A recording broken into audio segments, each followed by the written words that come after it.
Okay. Well, this seems better. So I had to restart a different stream for some reason. So we're going to have to wait until people join because it seems that I'm on a different stream.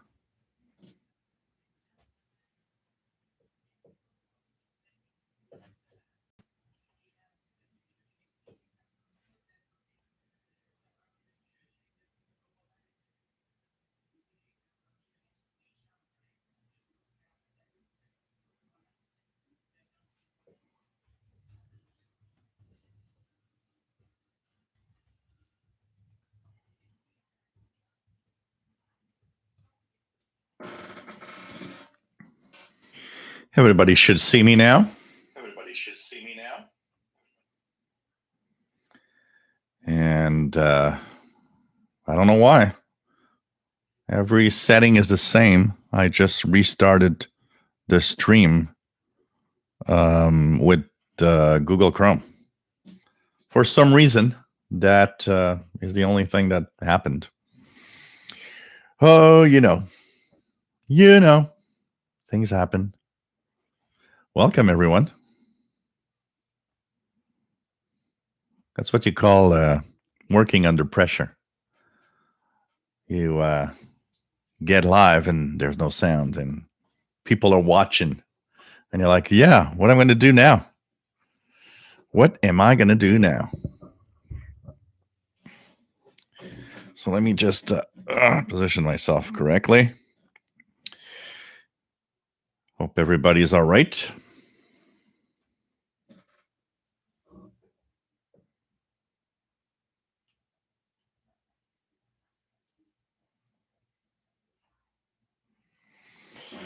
So welcome aboard. This is the Shortwave radio stream. We are live twice a week where we talk about radio.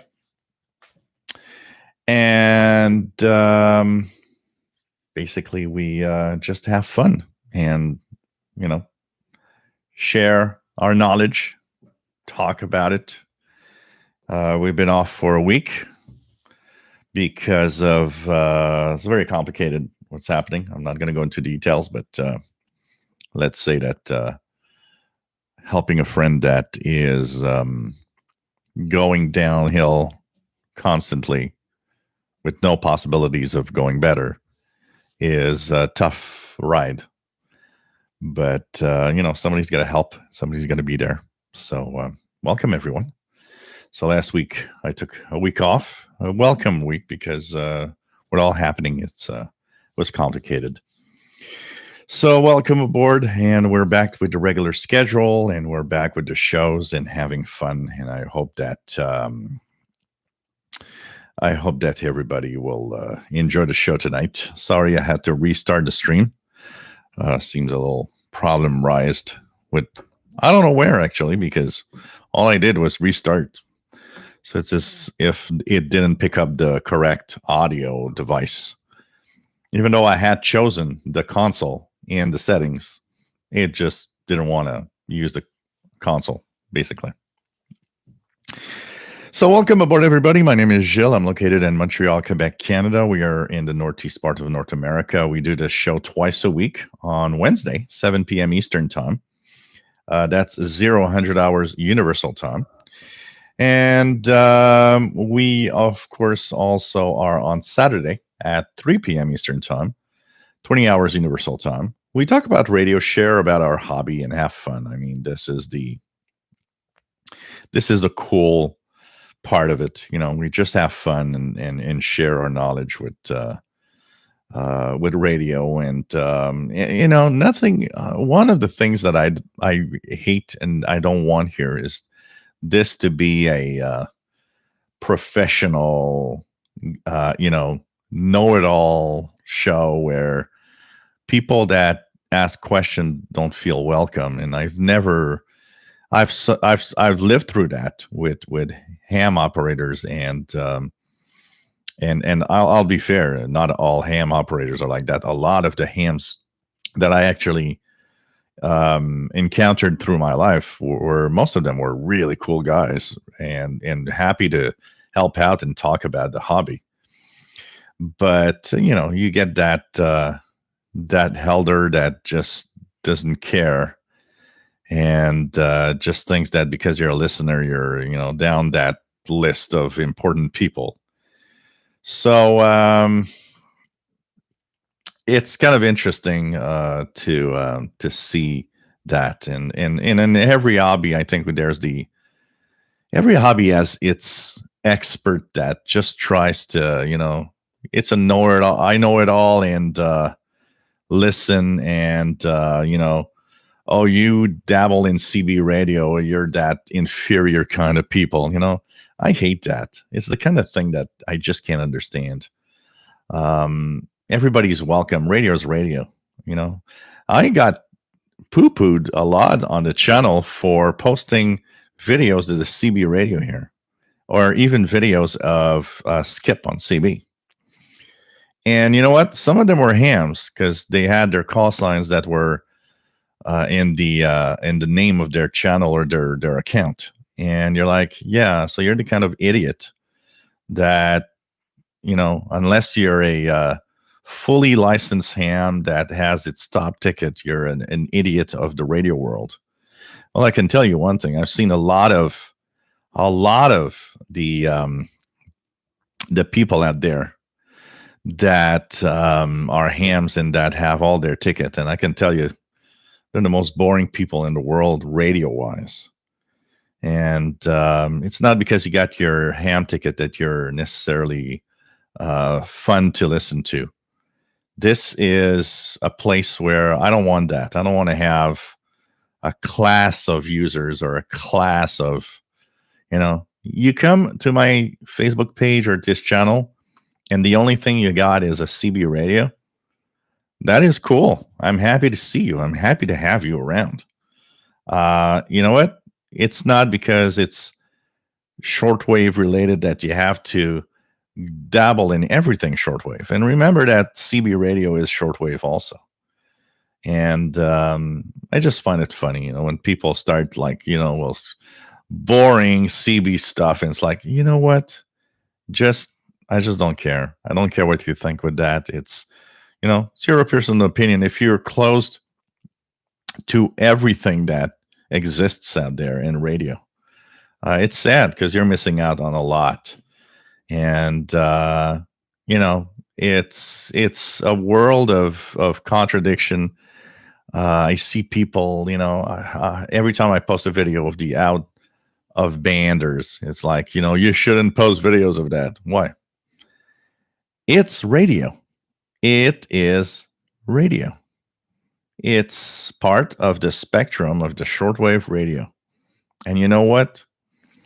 It's life. That's life.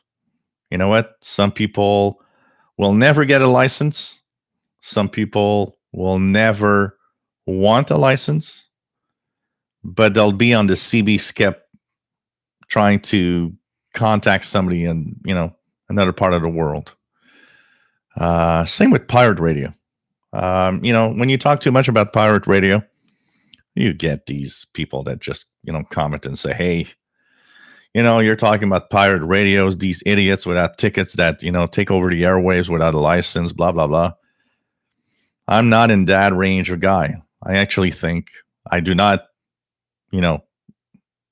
encourage anybody to be a pirate, but I like listening to pirate radio. It's a fun part of the hobby. It's fun also because it's that unknown where you are, and it can pop up at any time, and it's just cool. And when I see somebody posts, oh, there's a pirate radio station on this frequency, I can't help it. I'll stop everything and just punch in the frequency and tune around. I think what defines this channel and defines the Facebook group that goes with it is I don't want to have closed-minded people that always think that what they do, what they think, and what it is always the best and the only answer. There isn't always a perfect answer to something. And it's also a place and I don't know. It's let's just have fun, listen to whatever's out there, and it's interesting. This guy that I actually blocked eventually on the comments. And I don't want to block him first. I mean, you're entitled to your opinion, and I don't block somebody on the channel unless, most of what I block on the channel are spammers or people that send hateful comments or will reply with a hateful comment to somebody else. That's pretty much where I clean up stuff. I get that comment from time to time of people saying, well, you're moderating your channel because you remove people that don't think like you think. No, that's not right. Um, I'm an open-minded guy. You're allowed to speak out your opinion. I'm not going to block you because you're not, you don't agree with what I said at all, at all. I have no, I don't block people for their opinion. I block people when they get in a, kind of a direction where it's always negative, or a direction where whatever comment you'll be giving out, it's a you can never win, even just a little bit. I mean, you're entitled to think whatever you think of shortwave radio, but you get to a point where it's like, come on. So it's obvious that some of them are trolls that are just like. So one guy this week posted comments. Some of you saw the comments actually, and I let it go. The first comment was like, well, listening to, I can't see why I should buy your shortwave radio for a price it is, with listening to only static and foreign language that I don't understand. Internet radio is the way to go. And I kind of replied back, yep, I got an internet radio that I purchased a couple of years ago. And I posted a comment that was like, yeah, the most boring investment I ever had in a radio, which it's technically a radio. It's a Wi-Fi radio, so technically, but it's not. Also, it's more of a streaming box technically. If you plug it in with the Ethernet jack cable, then it's not even a radio anymore. It's an Ethernet streaming device. And I posted, so I started saying, well, there's all these languages, and I kind of replied back, I've gone through my CMG and internet radio, and I can tell you that the majority of stuff there is in languages I don't understand.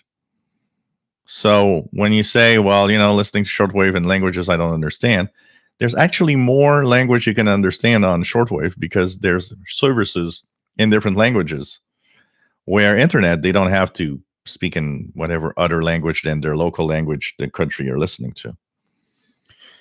And I let it go. I mean, the guy's like giving his opinion and stuff, and it's all right. It's like, yeah, okay.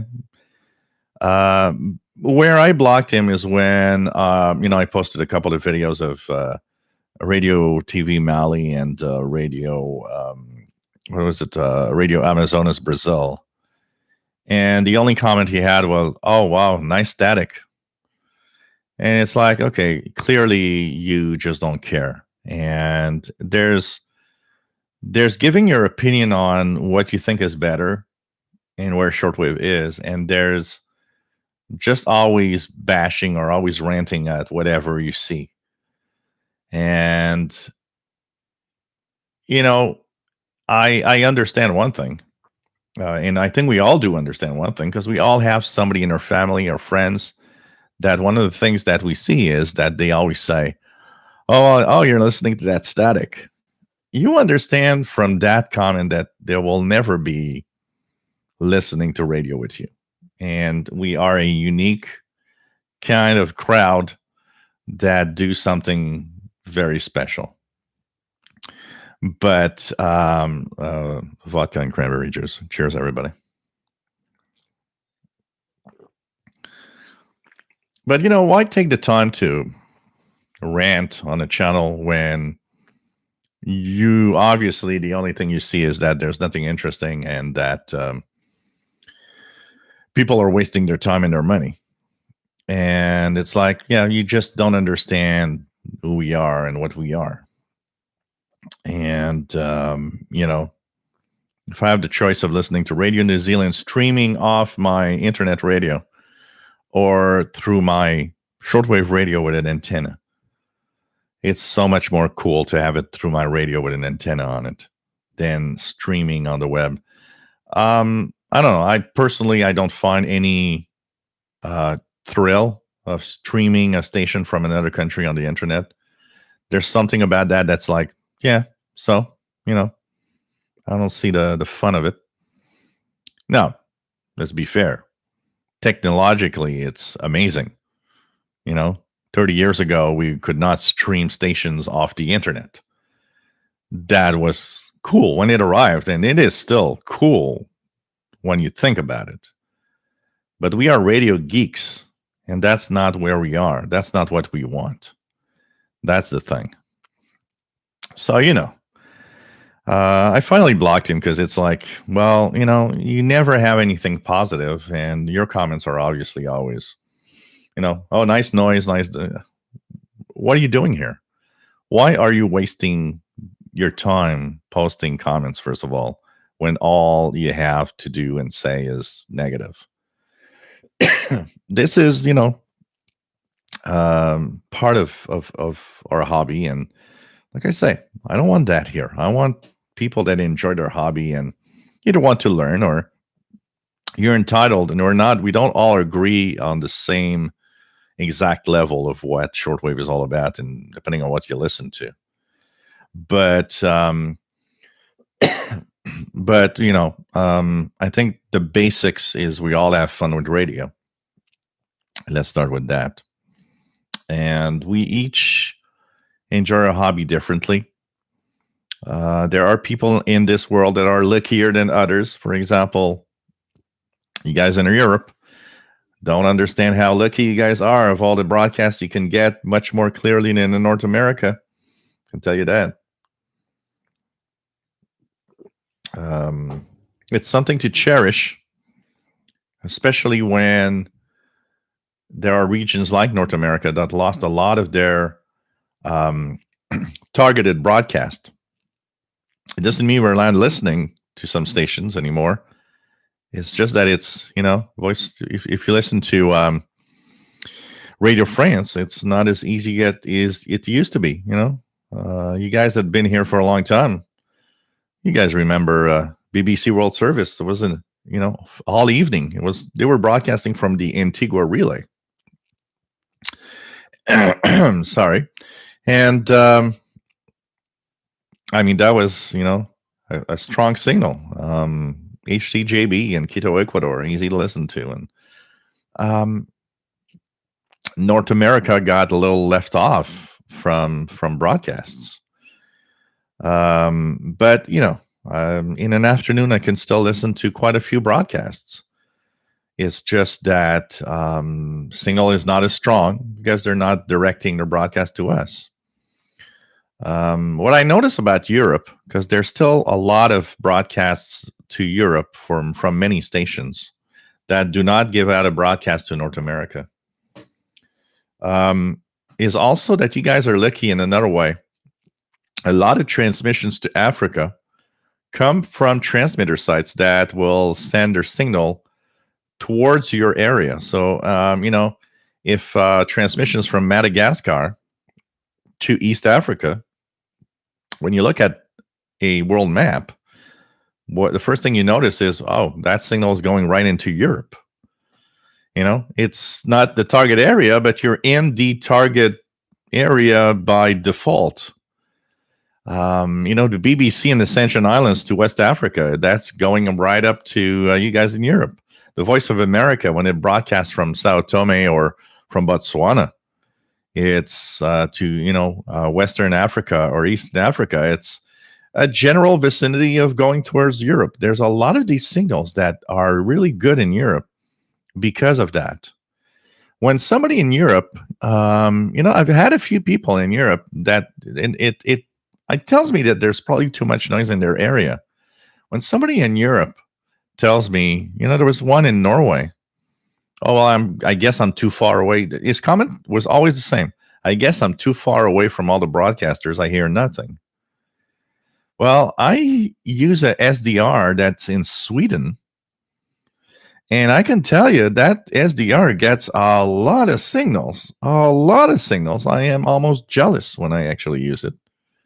So, I mean, if it goes to Sweden, it's going to Norway or Finland, you know, pretty much.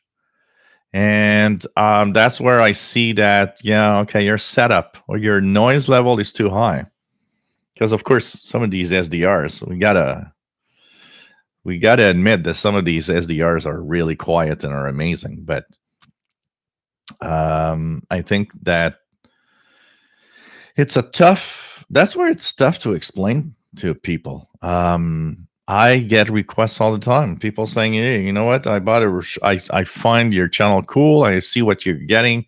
Even I'm not getting that much compared to some areas of the world, but I am getting signals of different things and different broadcasts.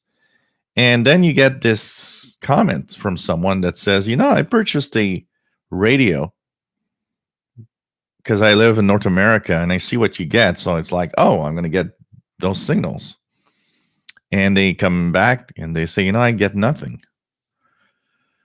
It gets very hard to explain that, because explaining to somebody that you live in such a high noise environment that maybe the hobby's crappy where you live and that the only way you'll be able to listen to is going somewhere else. I totally understand that if you bought a radio for $150, that's not what you want to hear. You don't want to hear, I'm going to have to go somewhere else to listen to my radio that I just purchased. I don't get it. Yeah. I mean, it's sad, but yeah, it might be the case. We're not in the good old days of the 80s or 70s when target areas, that's what made it easy. Also, not only was noise level low, but target areas. I mean, look at the stations that are still targeting North America. Voice of Turkey, Radio Romania. In general, they still give us a good signal, even at the high noise level we have. They're the general stations we still can pick up easily. So it tells us that if all stations were still broadcasting and targeting North America, we would be hearing quite a lot of stuff on shortwave, even with the higher noise. But unfortunately, there's a lot of change, and we got to adapt to that. And me at I'm up there. The guys, everybody looks at me is like, well, he's the expert. I'm going to ask him why I'm not getting anything on the radio. Yeah, it's tough. I don't see what's the hardest in all of that is I don't see and don't hear what you are actually going through. I don't see your radio. I don't hear what the radio sound like. I don't see the signal indicators. There too much noise where you live. I don't see much. How you set up? Where do you live? And what type of housing do you have? And because when somebody says, well, I'm not getting anything, my first observations are there's multiple questions. What time of day you're listening to. If you're listening at noon, well, midday is not the best time in the world to listen to shortwave. Then is, if you're listening, where are you listening? And what do you have? What's your home lighting and system and everything? And I totally understand we shouldn't have to deal with that because it's very complex. But it's something that's like, yeah, the only way I can answer a question from somebody of why am I not listening or hearing anything on my radio is I need to be there with you at the time you listen and see what you're doing. And we think that this is something that's, complex because of our days, and it is complex. But honestly, it's been complex for a long time. I always come back to that story of going to Radio Shack in somewhere like in 1991, 2, or somewhere there. And I remember I had purchased a Yacht Boy 400, I believe was the model. Grundy Yacht Boy 400, and it was a radio I miss. It was a nice radio. Somebody had purchased that Grundy Yacht Boy 400, and he was about to return it because Radio Shack sold that radio for a while. He was about to return it because he was saying that it doesn't work. I'm not getting anything. And we're in 1990, where noise levels are still not a critical problem. Early 1990. And there's still quite a few broadcasts to North America. And I remember being there and looking at him and said, well, I listen to the world on shortwave, and there's a lot to listen to. I think you're just not doing it right. And I had offered to him to helping out, because I said, I don't think your radio's broken. I think you just don't understand where and when to listen to. We got to deal with the fact that also you got a radio that dabbles with 30 megahertz of spectrum. And it's not every frequency that has something that you can listen to. So there's a lot of little things like that already were complicated in the past. And I don't know if I had been left on my own, without any info. I mean, when I got the DX100 came with a manual that was simple, but was enough to explain to me what to listen to, when to listen to, and where to listen to. It explained the basics that I understood. There's a lot more that I did not understand, but it had a minimum of information about how it works. So I had a starting point.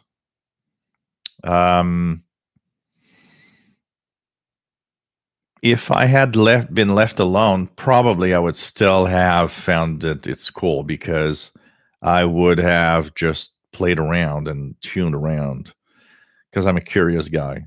And sometimes I wonder if the fact that we're very curious of nature maybe set us apart on the hobby, because we wanted to know what's out there. We wanted to, we were I was the guy that was tuning around everywhere at every time of day or night, because I always thought, well, there must be something. And it paid off for me, because I would hear stuff.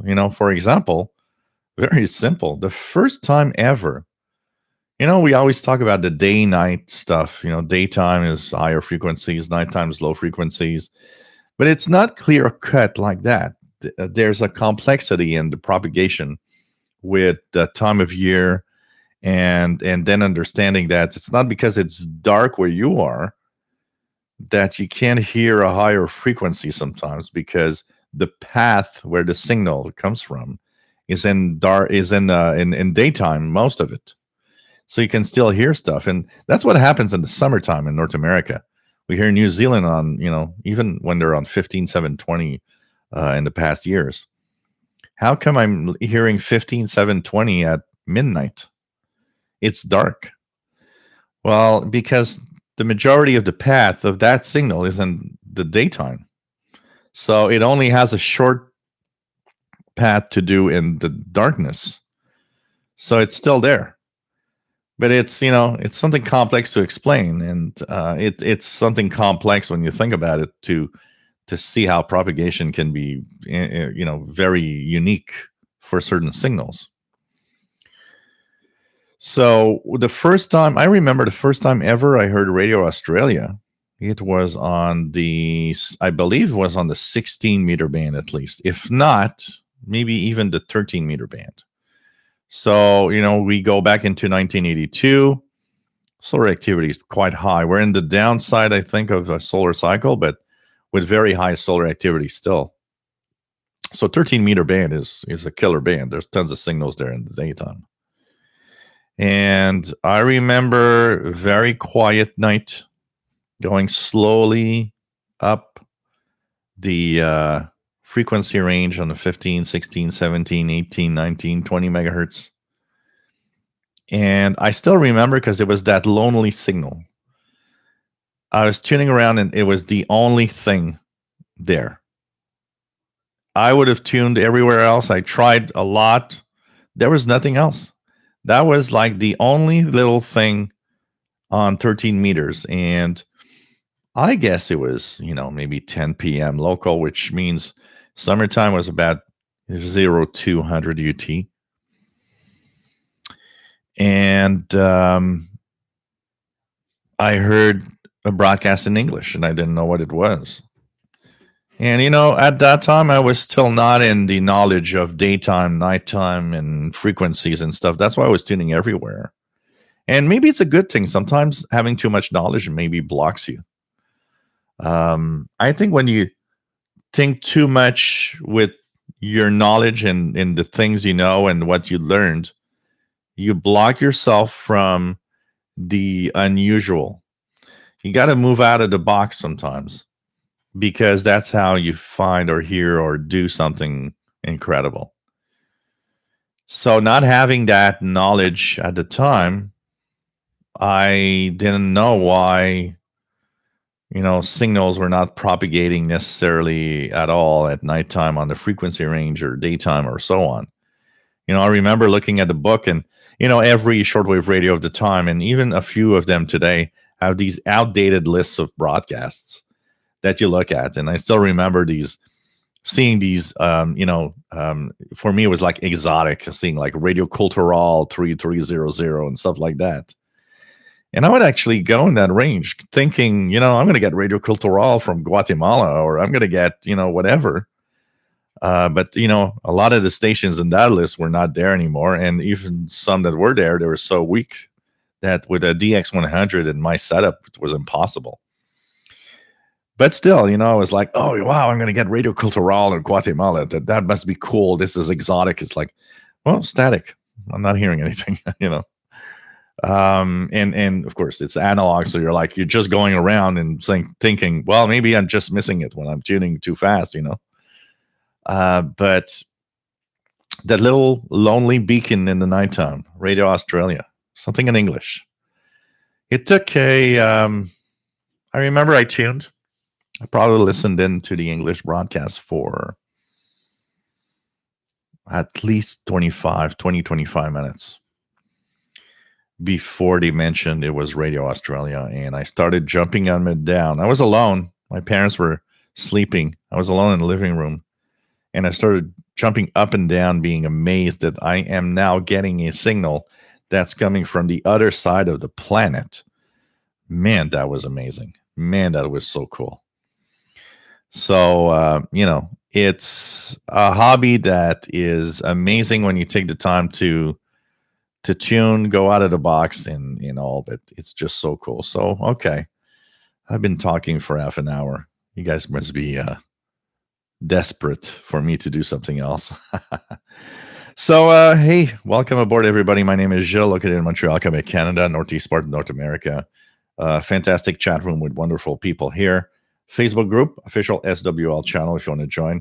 It's where it continues when it's over here. So, kind of cool. Okay, let's check out the chat. SoCal, nice to have you here. Joe, nice to have you on board. Kamagzi 1976, nice to have you here. Joe Sombra Newhouse, nice to have you here from Brazil. Pale Rider, nice to have you on board.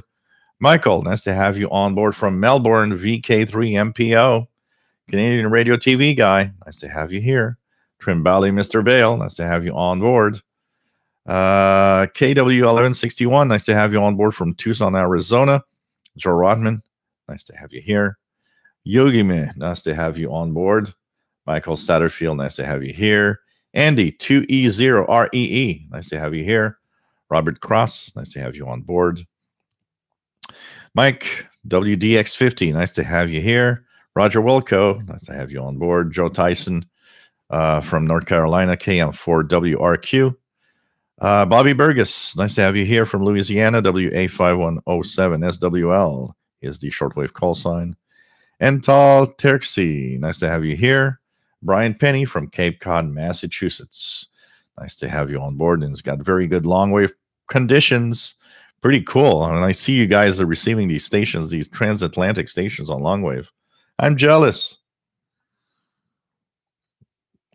Yogi May says, what form factor would you prefer? Pre-L330 or PL368? It's not a form factor I would look at. It's more of the capabilities of the receiver.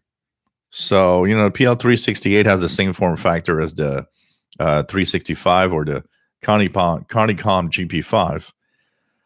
It's a very unique form factor as a radio.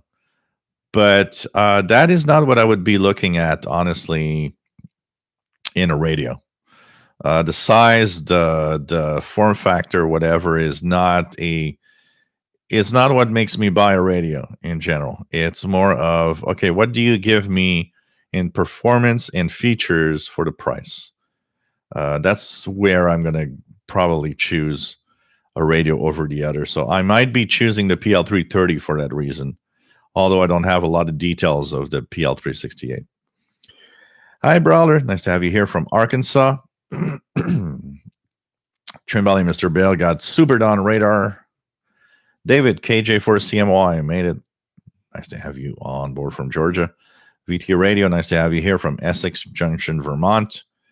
Nice to have you here, Paul, AA1SU, RJDA Dakota. Nice to have you here, WA0113SWL. Mike, WDX50 Radio, been very good to me. Cool. Willie Trouble, nice to have you on board. Probably a ham with only a handheld. Man. Radio ticket. Yeah, amateur radio operators have what a license that often they call a ticket. It's simply a license that you have to get by following a radio course and passing the amateur exam. David, KJ4CMY says, I am a fully licensed ham and I am a shortwave listener and CB listener. Radio is radio. So, and he's also a medium wave DXer. And that's it. It's radio. Norm Akers, nice to have you here from Ohio. Rob, nice to have you on board from, whoops, I lost the page. Here we go. Let's go back. So, Rob, nice to have you here from Phoenix, Arizona. What else do we have? Irofumi Yokoyama, nice to have you here from Japan, my friend, where it's early morning. VT Radio, I'm a ham, and I can verify that we are extremely boring to listen to. Well, it's conversation. I mean, you're allowed to talk about whatever you want to talk about, and that's fine. But, it's there are some interesting conversations on ham bands. There are some technical guys out there. Personally, the fun I have with ham radio listening and monitoring is more of a DX type. So I will not listen to local hams most of the time.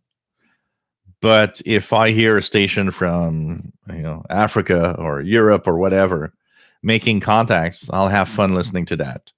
Because one of the things that I like is I it's like, oh, this guy is from the Ukraine. So it's like, oh, I'm listening to Ukraine directly. The other thing is it's kind of fun. I like kind of have fun seeing where his signal's going and all the stations he's getting.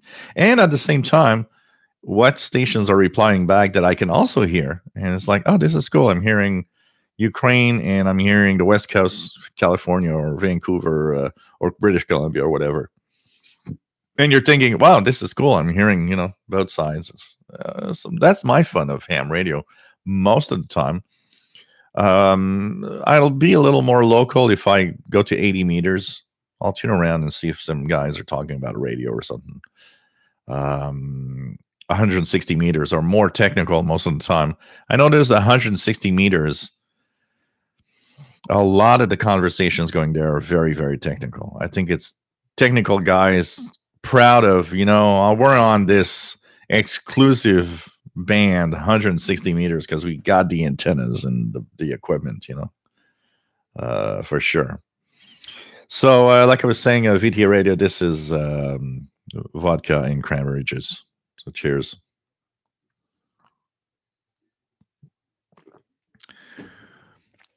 What else do we have? Matt says that sounds like people complaining that they're kicked off social media for politics and not violating terms of services. Yeah.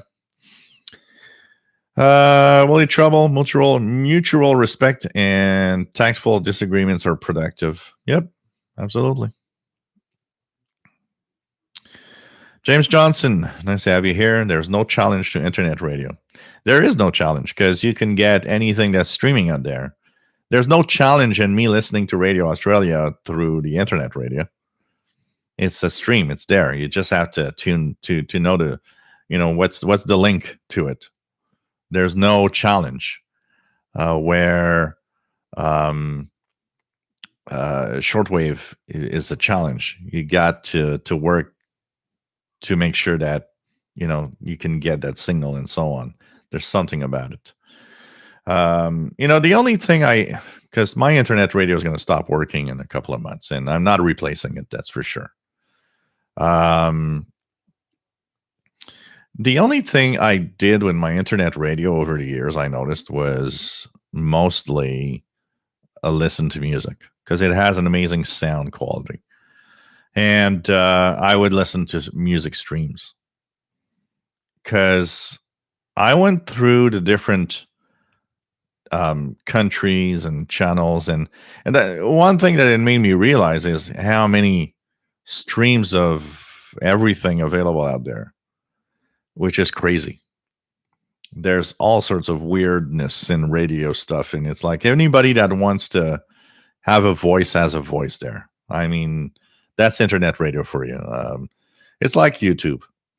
Somebody wants to talk about something, you got a voice. You got a place where you can speak out and do a show and be who you are and say what you think, as long as it's reasonable in a certain way, And that is the side that I found kind of interesting. All the things out there. What turned me off a lot, because at first it was like, oh, look at that, Radio Uganda. You're like, oh wow, it's streaming on the internet. But when you start listening in, you notice that it's something called Radio Uganda, but it's streaming from the United States somewhere, and it's some Ugandan people that are creating content from the United States, and it's like, yeah, that thing ain't streaming from Africa. It's streaming from the US somewhere. And the more you listen to and the more you go through the internet radio streams, you're like, yeah, the only ones that are really streaming for their own country most of the time are in languages I don't understand. So, it's fine to go to my internet radio and say, hey, I'm going to go into country list. I'm going to go to Norway. Well, there's no stream from Norway that I actually understand. They're all in Norwegian. Same thing for Sweden and so on. That's where you learn that, yeah, it's not fun. Even though this might be coming from Sweden, I don't understand a thing. Plus, there's no challenge anyways, because you just poke in that station and it's there. It's not like listening to Radio Sweden on shortwave, That's where you see that, yeah, okay, no, that's not for me, and that's not what I want. Let me be clear. I'm sure, we have hobbies. Our hobby is radio. I'm sure there's somebody out there that has that internet radio, and every night he tunes in and goes through the countries, the lists, the stuff, and he's amazed at everything that's out there streaming. And that it's cool. I mean, if that makes you, if that's what gives you thrill, and that's what makes you happy, Well, that's cool. I mean, I'm not saying anything about it to diminish its importance on what it is, because it is cool when you think about it. Still, the technology is used for the streaming of the audio and undersea cables, and knowing that, well, it's all traveling everywhere through a big network that we created. It's fascinating when you think about it. You guys, I'm fascinated. Sometimes I think about, I've got, I see my, from the outside window, I can see my cable going out and going to the main cable on the other side of the street. And I know there's, at the other end of the street that way, there's a big box where all of the internet connections from the cable company are in there. And, it happens to me sometimes. I look at the cable and I'm thinking, wow, my stream is going through that right now and being shared through the world with all the interconnections. And it's, when you think about it, it is fascinating, that a guy like me from Canada with a very, very modest setup is voicing his opinion, his beliefs, his hobby with other people that are also fascinated with the same thing. And there's something cool about that. But it's not, the internet radio. I know, like I said, I'm sure some people are amazed and love it. It's just that we are in a different league. We like, a real radio with an antenna and getting a signal from far away. And that's the thing.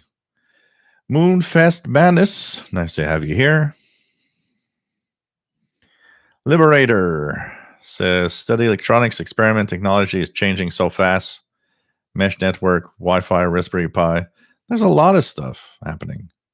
There's a lot of stuff that's happening, and it is going very fast. Shelly, nice to have you here from Pennsylvania. The only part of British there that is maybe not English is when there's moaning. Every time I hear the moaning, I always have a feedback or remember. I'm going to play this. Okay, you guys, I'm going to play this. So, Radio Botswana, when they were on shortwave, had a interval signal, and the staff of Radio Botswana actually created all the animal sounds.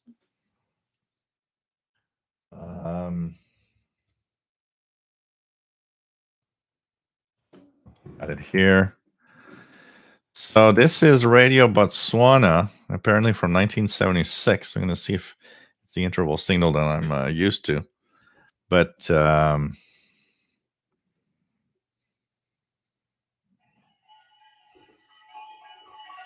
there we go.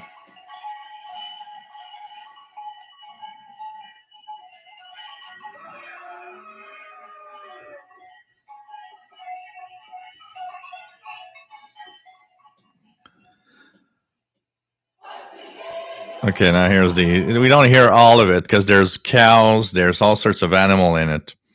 And when it's the cow part, when I listen to a Brother Stare moaning session, I have the impression that we've had a a Brother Stare session, and it's just, it makes me think of Radio Botswana every time. He should actually use a moaning session as a interval signal before his own show. That'd be kind of fun. The Mike WDX50, hearing other languages is cool. I remember the excitement of hearing. Oh, absolutely. I mean, I was fascinated with listening to the different, shortwave signals in my teen years. Hearing somebody talk Russian or whatever is fascinating, and it creates also another thing, is you end up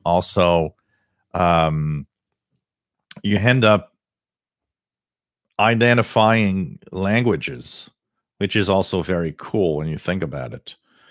So, sometimes when I correct somebody that's not listening to the right signal, a lot of it has to do, and it happens very often. A lot of it has to do with, no, that's not that signal because that language is not what you're thinking. So there's a lot of people that will post something. It's like, no, that's not Spanish. That's Portuguese, or no, that's not Chinese. That's Japanese. And now it's years of radio listening that gave me that the ear to not to understand. I don't understand these languages, but I can identify them because I can hear the pronunciation of the words, and I understand that these are stations that are, that's the station you're listening to because I know what language you're listening to. Actually, William Helms, nice to have you here.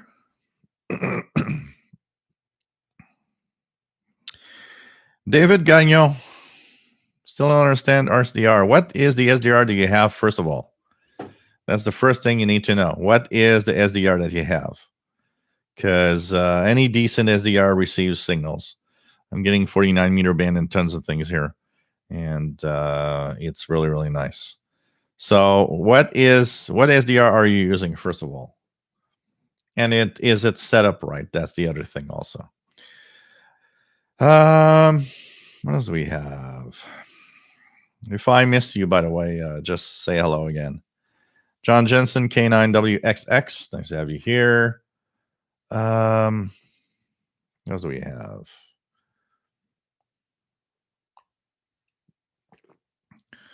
Anakin and Clamato. Cool, David Gagnon. Joe says, I wish there were more HD stations, only a couple where I live. Yeah, the AM bands and even the FM bands. I'd like to have a few more also. I'd like to have a few more also. Yeah, like Moonfest Man is, but radio is a different thing. Absolutely. What else do we have?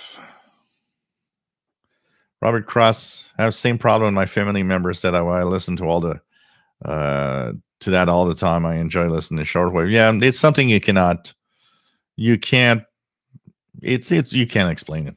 Honestly, you just can't explain it. Garden Lyle, nice to have you on board from Southern Illinois. I'm going to try to get a little faster here. I'm what after a little more than half an hour behind in the chat, so I'm going to try to go a little faster here. Matt says radio streaming was cool and first hit. Yeah, that's what I thought also. I still remember my first streaming of a station through the internet from Mauritius, Hill Maurice. Oh man, that was so cool. I would listen to that every night and think, oh wow, that streams from that area.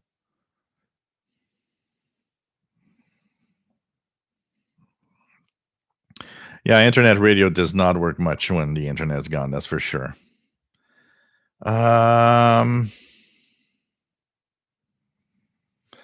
Rob, exactly. That's perfect. Perfect way of saying it. Attitude is choice, kindness is choice, respect is choice. Whatever choice you make makes you. Yep. Yep. Okay, what else do we have? Let's go down here. Mark Alford, nice to have you on board, my friend.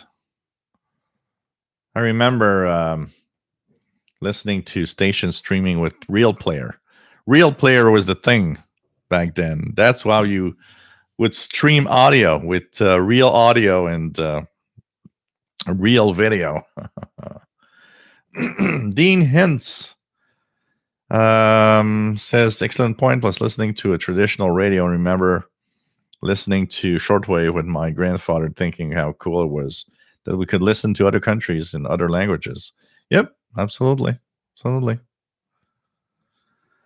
Harry Anderson, what's a good noise floor on the SDR? The lowest possible. It's it depends where you live and how you're set up. The noise floor you have will be dependent on the antenna and the setup. So if you hear stuff and you hear it well, your noise floor is low. It depends on how high the signal is in house. How strong the signals are where you are. in relation to that noise that you have in general. That's for sure. Joe, the people at the Seacrane website, I noticed that all their internet radios have now a warning. They now added a warning saying that they are not responsible for the aggregator of the content of the radio itself. So that if it goes out, they're not responsible. And I think every company is not happy. You know what? Every company that made a radio, I should be mad as hell. I mean, I purchased a Sangean WFR20. It's almost a $300 purchase. It's a lot of money. And it's going to become a brick. Well, maybe I could actually internally use it as a speaker with the network, but why the hell would I do that? I don't care about that. It's standalone options of internet radio that I found that was interesting. So I it's a tough one because these internet radios work on a technology from an aggregator. Technically, in a real fair world, the company that made the radio should be liable and have to give us a new radio for free. Because you want this world to be fair and things like that not to happen. Well, that's how it works. Then again, they use aggregators from companies that are going to say, yeah, no problem. When I purchased my WFR20, it's one of the first things that came across my mind. It was, but if receiver someday goes off the internet, this thing doesn't work anymore. And by the way, for those of you that have one and that, because some of you said, well, the presets are going to continue working. The presets are going to work as long as the link of the preset doesn't change. And I can tell you that changes often. So your presets, if they still continue to work after receiver's database is gone, you better just hope that those presets links won't change soon. Because in a few years, all of these presets won't work anymore also. Don't forget that. James Johnson, want to listen to internet radio? Just use my cell phone. Yeah,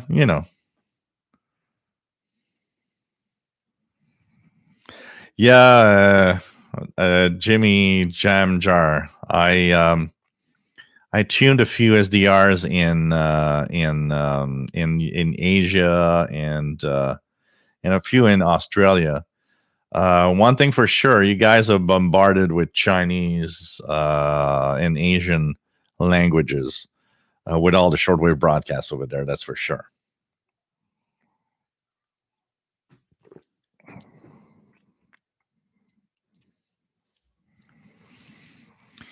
I don't think that frequencies above a couple of gigahertz are useful. When you look at how short range they get and how everything in its path cuts their communications link so easily, I have a hard time thinking that anything above a few gigahertz is useful unless, it's powerful and very, very precise in its broadcast, with radio telescopes or, all of these antennas that are radio, like, Arecibo or something. William Helms, nice to have you here from Florida. He's got a 53-foot hand-fed folded moto helimag that he made. Cool. How's the performance? Moonfest Madness is in the UK.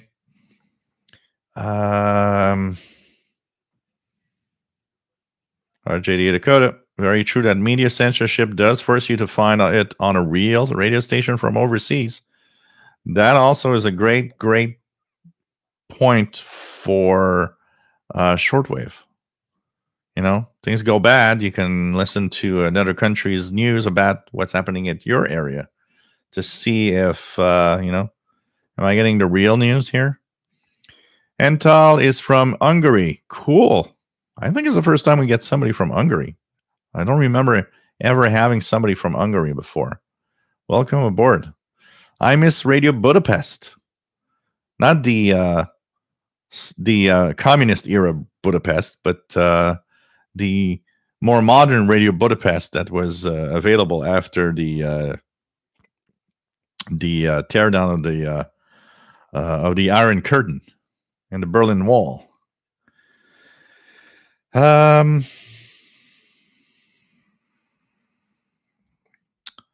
Yeah, antenna is important, that's for sure, Liberator.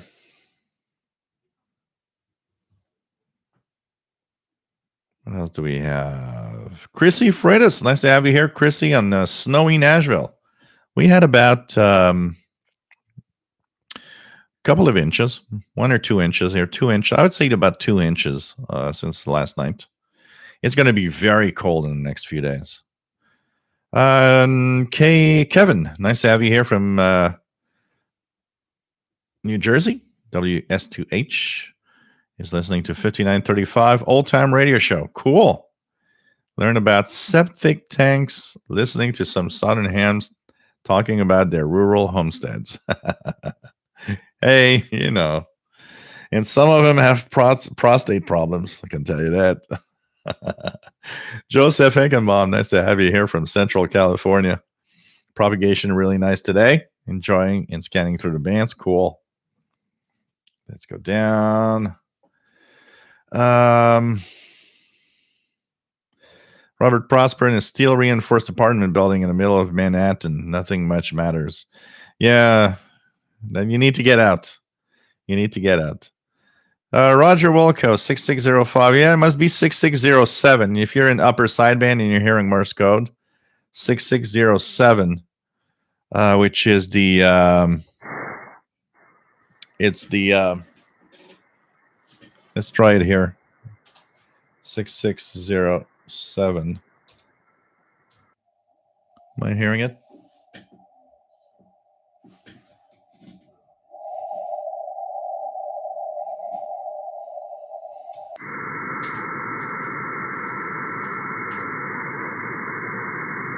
Not really hearing it tonight.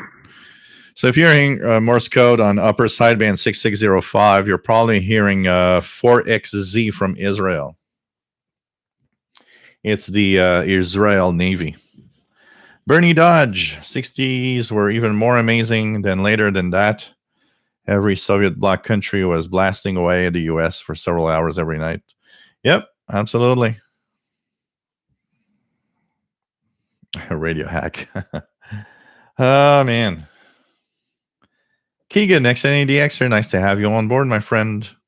So let's try to go down. Eric Cottrell, nice to have you on board. So after COVID, Joel will go around the world listening to his users' radios and solving problems. Hey, if you pay the plane ticket, I'll gladly go wherever country you guys invite me for tuning the bands on your radio. So I purchased an XH data for $99, and I got this guy from Canada coming over for $1,500. He's explained to me how it works. Oh, man. Sal Morial, nice to have you here. What else do we have? Tony Turtle, nice to have you here. Glenn Zeckman, nice to have you here from Southeast Tennessee. Bob Laporte, nice to have you here from Gatineau, Bob. Bienvenue. Toujours un plaisir. What else? What else? Let's go down. Yep. Eric Cottrell, Radio Australia 17795 was one of those great frequencies also. I remember listening to Radio Australia on a 19-meter band with my friend Jean-Pierre when I was younger, in the teenage years, the first year of the DX100. What was cool is that they had their English language broadcasts on something like 15340 or something. trying to remember that frequency, but I remember the one in French. They had a French language broadcast that I could hear often. That one was on 15240. I remember that frequency of 15240. Moonfest Madness. Nope, not using an antenna tuner. Nadim Ali. Nice to have you on board from Pakistan. Nice to have you here from Pakistan.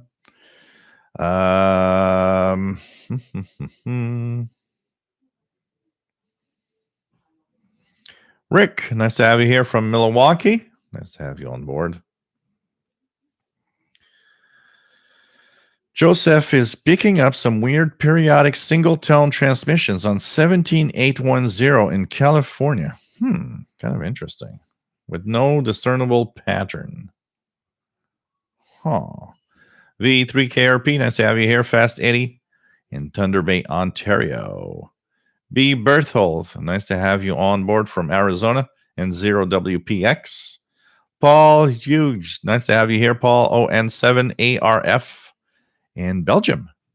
Marcelo Talch, nice to have you here. 000, nice to have you here. KD2ANNH. What else? What?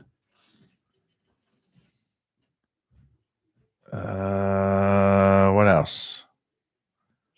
What else? Let me just go down as fast as we can to try to catch up a little bit. Catch up a little bit more. I am still behind. Still behind. But we will be catching up at some point. Where was I? So, okay, here goes. 45 unit, nice to have you here. Is the scanning feature for the Texan PL330 only for the shortwave broadcast band? So the ETM scan works for the shortwave broadcast band, but there is an ATS tuning feature for all bands also, AM and FM.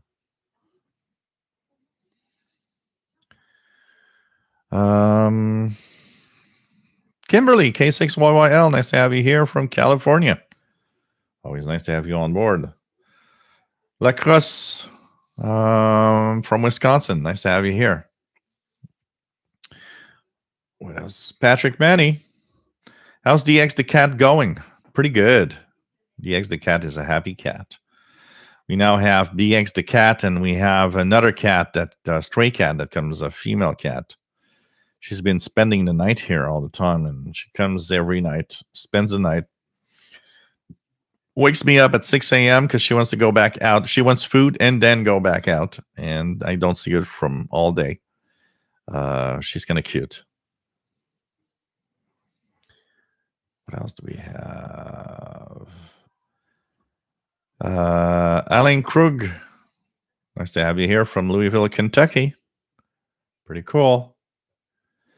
Roger Wilco, you know anything about 1710 COVID info station? No, first time I hear that. I know that 1710 is info station most of the time of all sorts of things. So I'm not surprised that they might be using that frequency for that type of information. But I was not aware. Kimberly says she's not boring. Oh, God. Mongoose, nice to have you here. Speaking Spanish. Been banned from Reddit. So what does that have to do with shortwave? Explain to us. Robert F. I'm building an end-fed multi-man long wire antenna. Do you have a recommendation for a homemade wire antenna? You know, if you Google wire antenna, I think you're going to have so much on the internet about different ways to actually do it. You know.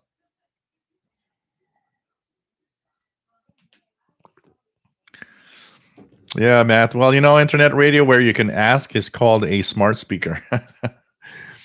Even that is kind of creating, you know, I am going nuts with the Google Home, because every time I ask it to play the BBC World Service News Hour, half of the times it's playing something else, and it's like, after, when you try it 3 times in a row and doesn't play what you want, it's like, go to hell, okay? I don't care. Go to hell. I end up using my phone, and it's like, okay, BBC NewsHour, play on the device. It's just crazy. I'm pretty sure everybody out there that has a smart speaker has a similar story of, okay, I'm going nuts asking something and it doesn't understand it. I just use my phone to play it. Jim from Rhode Island, nice to have you here. Liberator, Texan, yes, our great radios. Northern Dawn, nice to have you here. Good antenna for SDR play. Well, it's like, one thing that it is interesting in that question is anything that's good for any radio is good for an SDR. If you have an outdoor antenna of any kind that works well for a radio, it's going to work. It should work well also for your software-defined receiver. So it's not going to, it's not different. What is probably the number one problem of any of those SDRs is the fact that the computer can, in some cases, induce noise in the device. And that's where the problems are probably a little more complex.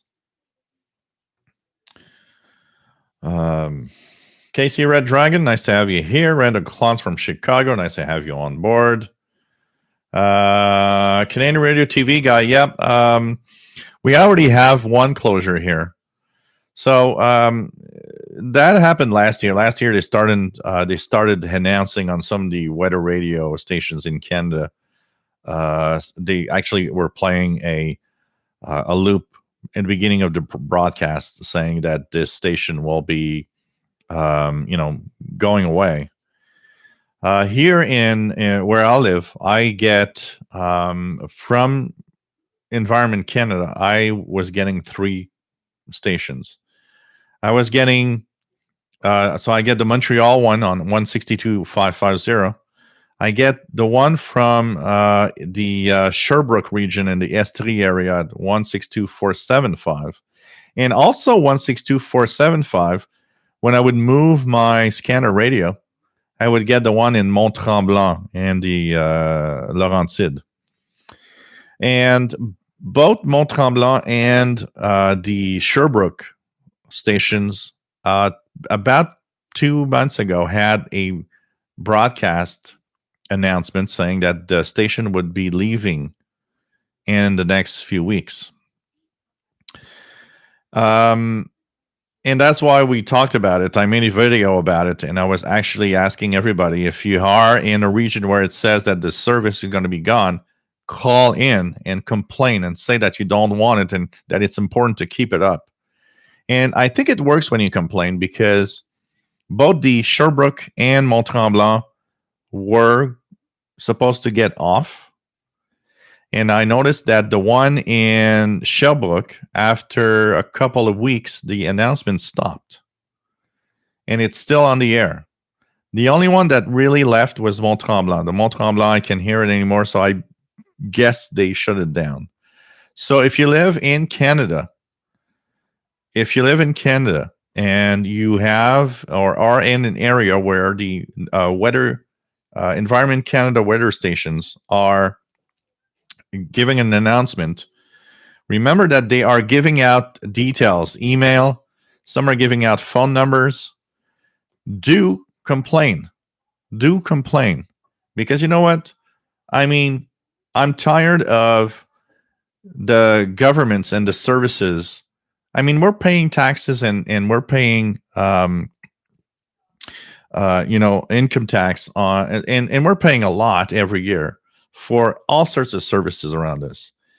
If there's one service I think is important, especially when you're camping or you're out there and want to have weather warnings of whatever is happening when the weather turns bad. They always say, oh, well, go to the internet. My internet is not warning me that there's going to be a tornado in the next 10 minutes. But my, $50 weather radio actually will give me a tone to warn me that something bad is happening. This is an important service. It needs to be kept. And I'm tired of government agencies that are cutting down on services, and honestly, that just costs so little. I mean, you look at your government spending billions in whatever that useless thing, and yeah, we're going to save $200,000 a year by shutting down that thing. Please, okay, let's put the money where it needs to be and stop meddling with that. Weather is important. In Canada, we have a lot of things that go bad with weather. We have severe snowstorms. We can have ice storms. We can have severe thunderstorms. We can have tornadoes. And we need to have that service. So anybody out there in Canada, if you live in an area where your own NOAA, that's in the United States, your Environment Canada VHF weather station is saying that it's going to shut off in the 6 months, do complain. Take the time to do it. If the one in Montreal would be shut down, I would complain. I would be the first to complain. No, I don't want this to go away. Mongoose, RTL SDR run on a smartphone?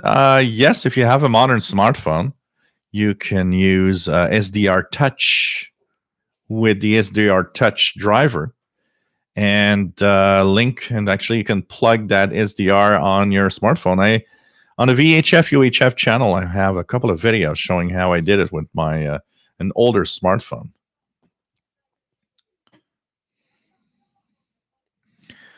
What else do we have? N3JW, nice to have you here. Yeah, it's a tough thing to go through.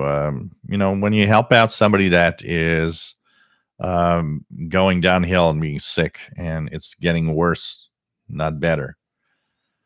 It takes a toll on you too. It's never fun to see somebody that is degrading, and especially somebody that over the years he had so much fun and so much memories of things that we did together and all of that.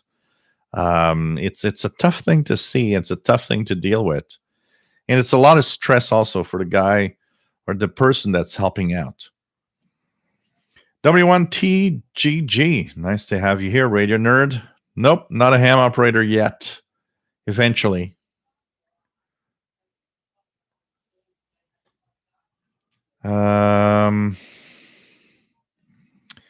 What else do we have? Randy, Riverside, California. Nice to have you on board. Northern Dawn, been listening to stuff from my local community radio station due to the signal being bad. What else do we have? Matt says shortwave pirate radio is basically like a very expensive and unreliable way to podcast to a random audience of dozens of people around the world, while also worrying that government agents might knock down the door. Please. RJ Dakota says Radio New Zealand Pacific is simulcast on shortwave and internet, so is ERT from Greece. I've checked. Ones that aren't can be verified. Man. What else do we have?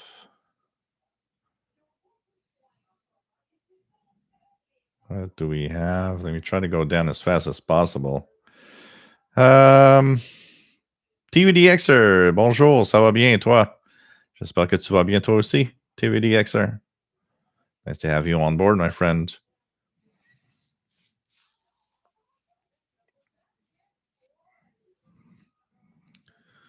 Trying to go down as fast as I can if I haven't said hello.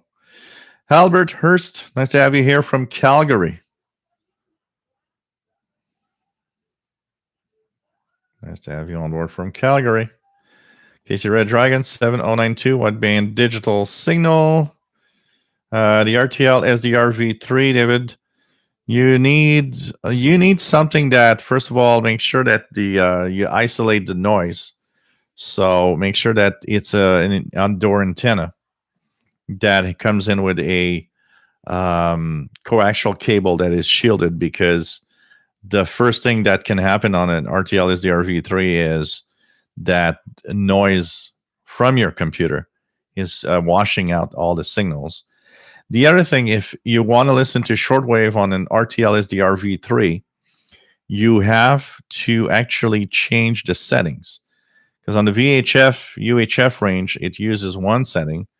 In the HF, in the shortwave range, you have to change it to what? Quadrature sampling, I believe.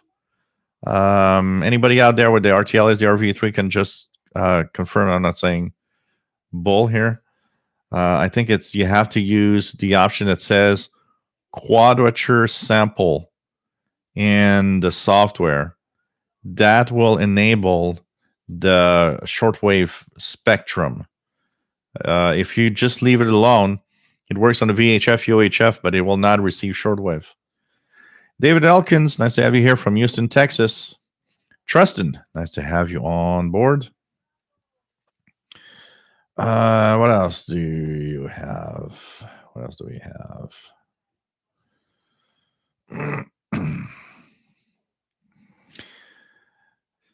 TV's Q, yes, absolutely. In the pirate bands, you hear aliens and mermaids all the time.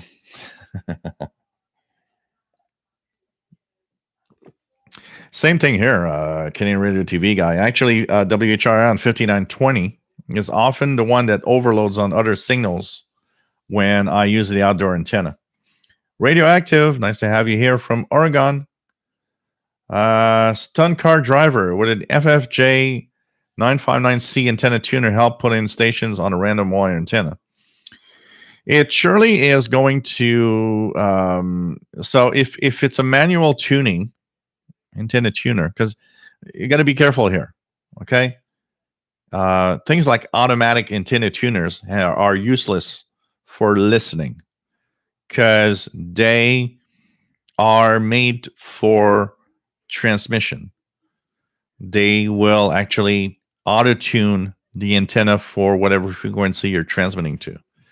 A antenna tuner that's manually selected will be, it can be of some help. I mean, if you can tune the antenna to resonate on the frequency you're listening to, technically it should pull in a little more of that signal.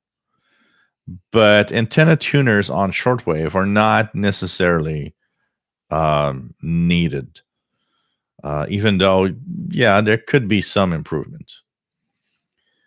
Matt says, when I was living and working in Seattle around 2003, I was working late nights on a project and found I could stream a Denver classical station I grew up with.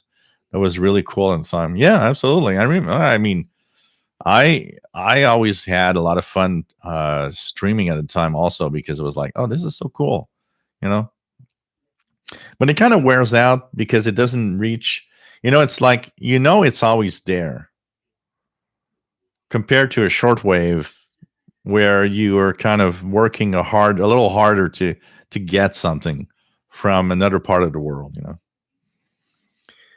Mr. Darby's Fishing. Hello there. Where are you located?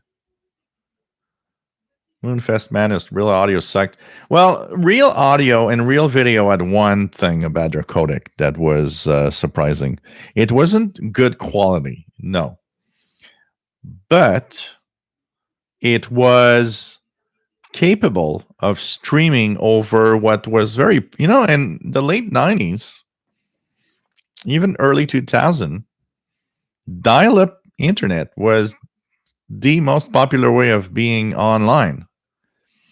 And 56K modems, that was very limited in the amount of data you're getting on your computer.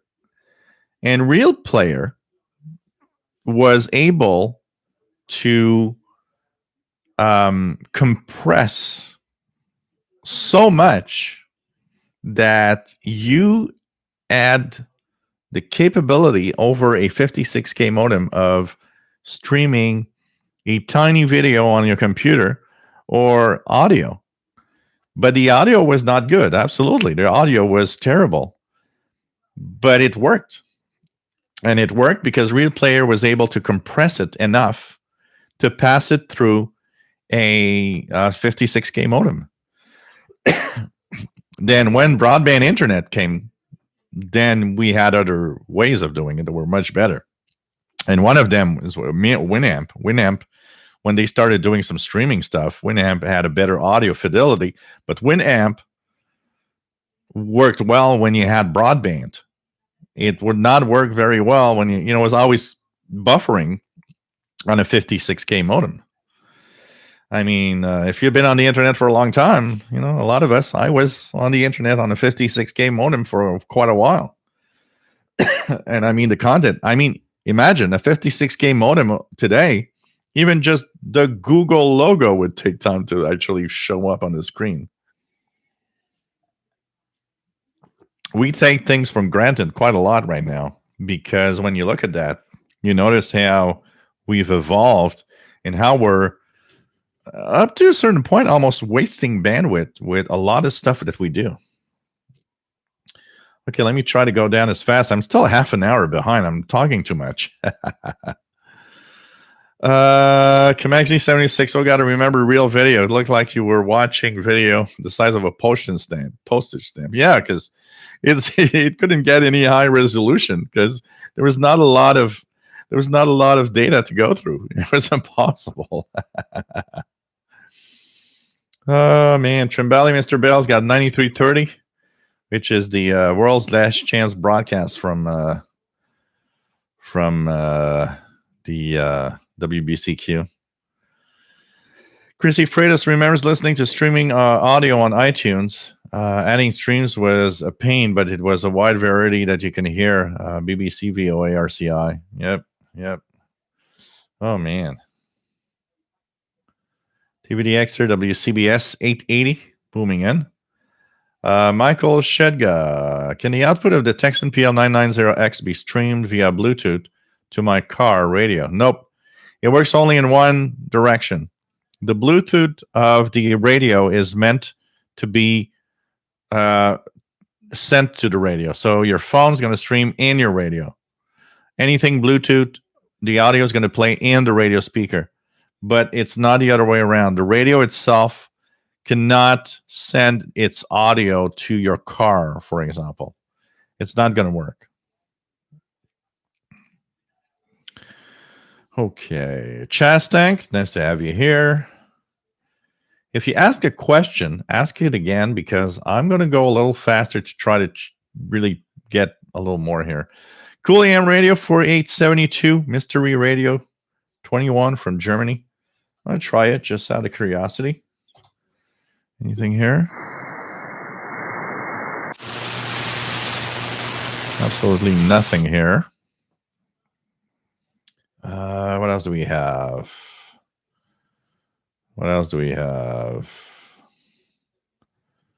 Just going to try to say hello to everyone. Trying not to miss out too much, but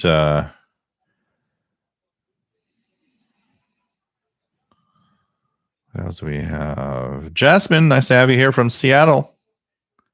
Danny, Shortwave Radio DX, nice to have you here from Yonkers, New York. Lucas Densetti from Syracuse, New York, just ordered a Ethon Elite Mini Compact Radio. Can't wait to start listening to radio to Havana, Cuba once again. Cool. Radio is fun. Sorry, guys. I'm trying to catch up here a little bit now. What else do we have?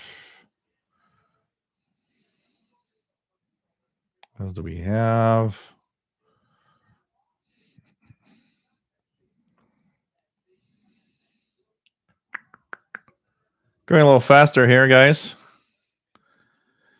And what else? Northern Dawn's getting Radio Free Asia on 7510.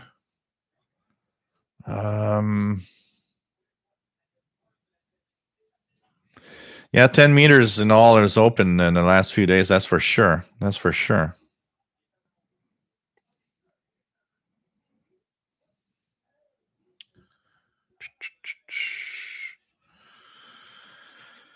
Um,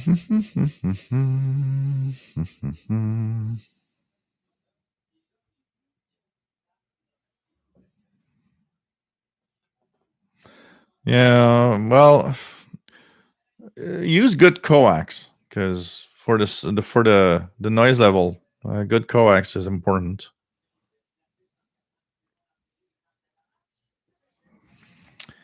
David says 162 watching. Give a thumbs up. Take the time. Dilip Bapat, VU3UEL in Mumbai, India. Nice to have you here. PL330 is better than XH Data D808 because 330 goes automatically to LSB or USB when you're pressing SSB mode. Yeah, well, it's you just got because the XH Data D808 also is easy to use. It's just that you have to, it's not super clear, but the info button below the single sideband tuning is the button that changes the mode from USB to LSB on the XH Data. Where I find the 330 to be a little more interesting in its tuning is mostly because of in single sideband. It's because of its flexibility on how it displays the frequency, where it is not using a BFO or fine tune button, but more of a fine tuning of the frequency itself. Jasmine, hey, you considering trying the one of the portable Malachite SDRs? It has a touchscreen waterfall.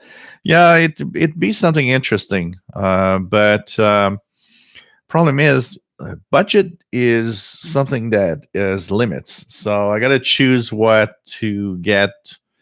But it definitely looks interesting, and I will look into that as time goes by.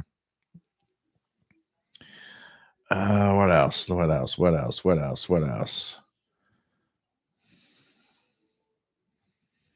What else do we have?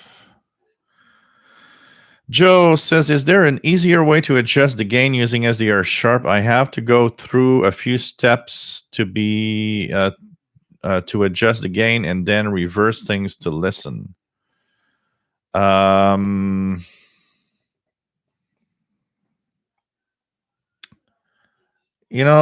the that's why I don't like SDR Sharp. There's a lot of those little things that are kind of not super easy, but every SDR software is not super easy depending on what you want to do with it. And it drives us nuts. I don't think, Jasmine, standalone SDRs are nice, and definitely there will be a lot of people that a category of radio fans that will use them, but I don't think they will be pushing away regular shortwave portables for a very simple reason. A lot of people just want to have a simple thing that they have in their hands that has knobs in them, and that's it. NH Homestead says, happy to hear that Sherbrooke weather station will be sticking around. I listened to that station when I'm visiting my parents. Sherbrooke is very close, great town. Used to play hockey there. Yeah, they are keeping it because it took when I in the International Radar Report, and actually somebody that I think is from the International Radar Report that's listening to that show was mentioning how important it was for him when he went boating on the lake and stuff like that to have the weather. And and one of the things that they forget totally is one of the problems is that they say go on the internet, but anybody knows that if you go camping, go out in the woods, go out a little far away from the mainstream areas, your smartphone gets useless. It doesn't get any signal. You can't get the weather. But that Environment Canada VHF frequency does a really nice job in covering a huge area that doesn't even have internet. So, that's also something to always remember. because I mean, come on, this is crazy. So, anyways, I think a couple of weeks after we started talking about it, and I started telling everybody, "Hey, call in and complain that this is a service that's super important." The announcement stopped on that one, and it continued on the Mont Tremblant one, and the Mont Tremblant one disappeared, but the one at Sherbrooke actually continued. So it's kind of cool, and I think we have a voice when we hear stuff like that. When something's happening, it's important to it's important to do so. And Jasmine, you say my phone, my radar app would warn me of tornado. It won't if you're in the middle of the woods camping and your phone doesn't get a cell signal. But the VHF weather frequency still is heard in that area most of the time. So Antal says new to the hobby, so he doesn't really know much about Radio Budapest. Oh man, Cool AM Radio 5016 upper sideband. 5016 upper sideband. Somebody would be relaying me apparently. I don't know if it's happening. I'm not really hearing anything. So I don't know if anybody out there is hearing something. So I'm not Chuck. This is SDR Uno, and it's actually running SDR Play RSPDX device. Chuck CP Davis, nice to have you here. Let's try to get and catch up here a little bit because I'm really behind. Been talking too much tonight.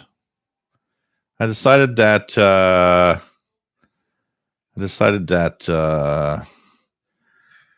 preselector and an antenna tuner are different. A preselector is there to avoid it's an antenna tuner, but that's meant to avoid bad radios. Will have a preselector for a very simple reason, because you want to avoid interference from strong signals that are further away in the frequency range that could interfere with the radio's electronics.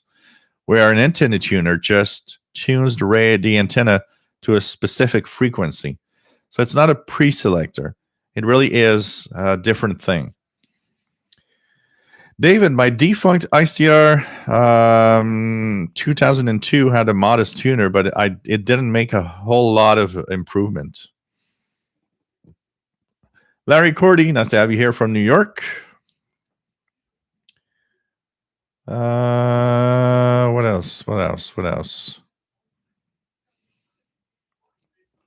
Matt says, I couldn't handle getting into radio streaming outside of work. I tried.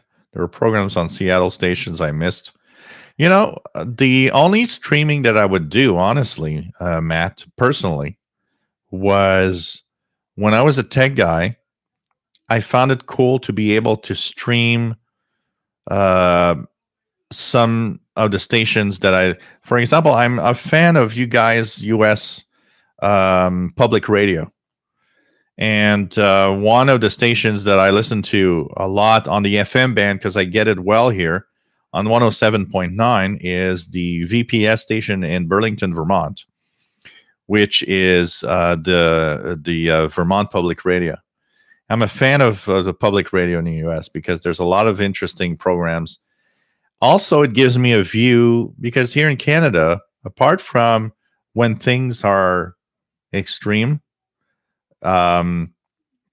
we don't get that much of a point of view of the U.S.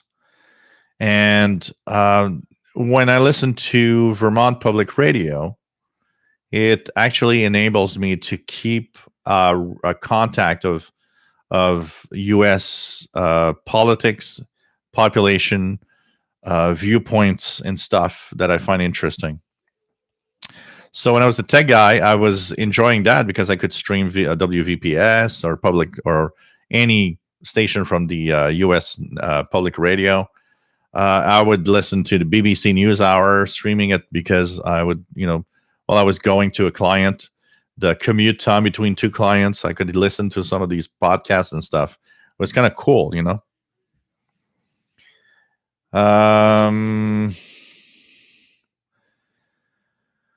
Oh, I remember. You know what, Cool AM Radio. I'm the guy that the first modem I ever used in my life was a 300 baud modem. That the text on the screen was so slow that you actually could be looking somewhere else and coming back about 2 minutes later to read. And even that, you would actually read faster than what the text was actually arriving on your computer. So, I'm from the 300 baud modem on a Commodore computer, guy.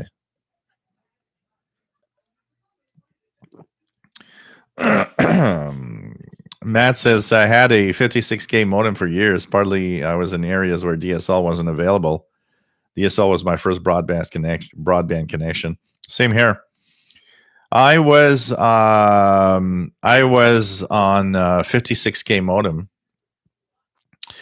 and when I started hearing that broadband was something arriving, I started looking at all the companies in Montreal, and of course, there's only two real big players back then for that, and it's Bell or Videotron here, the two big players for cable and telephone.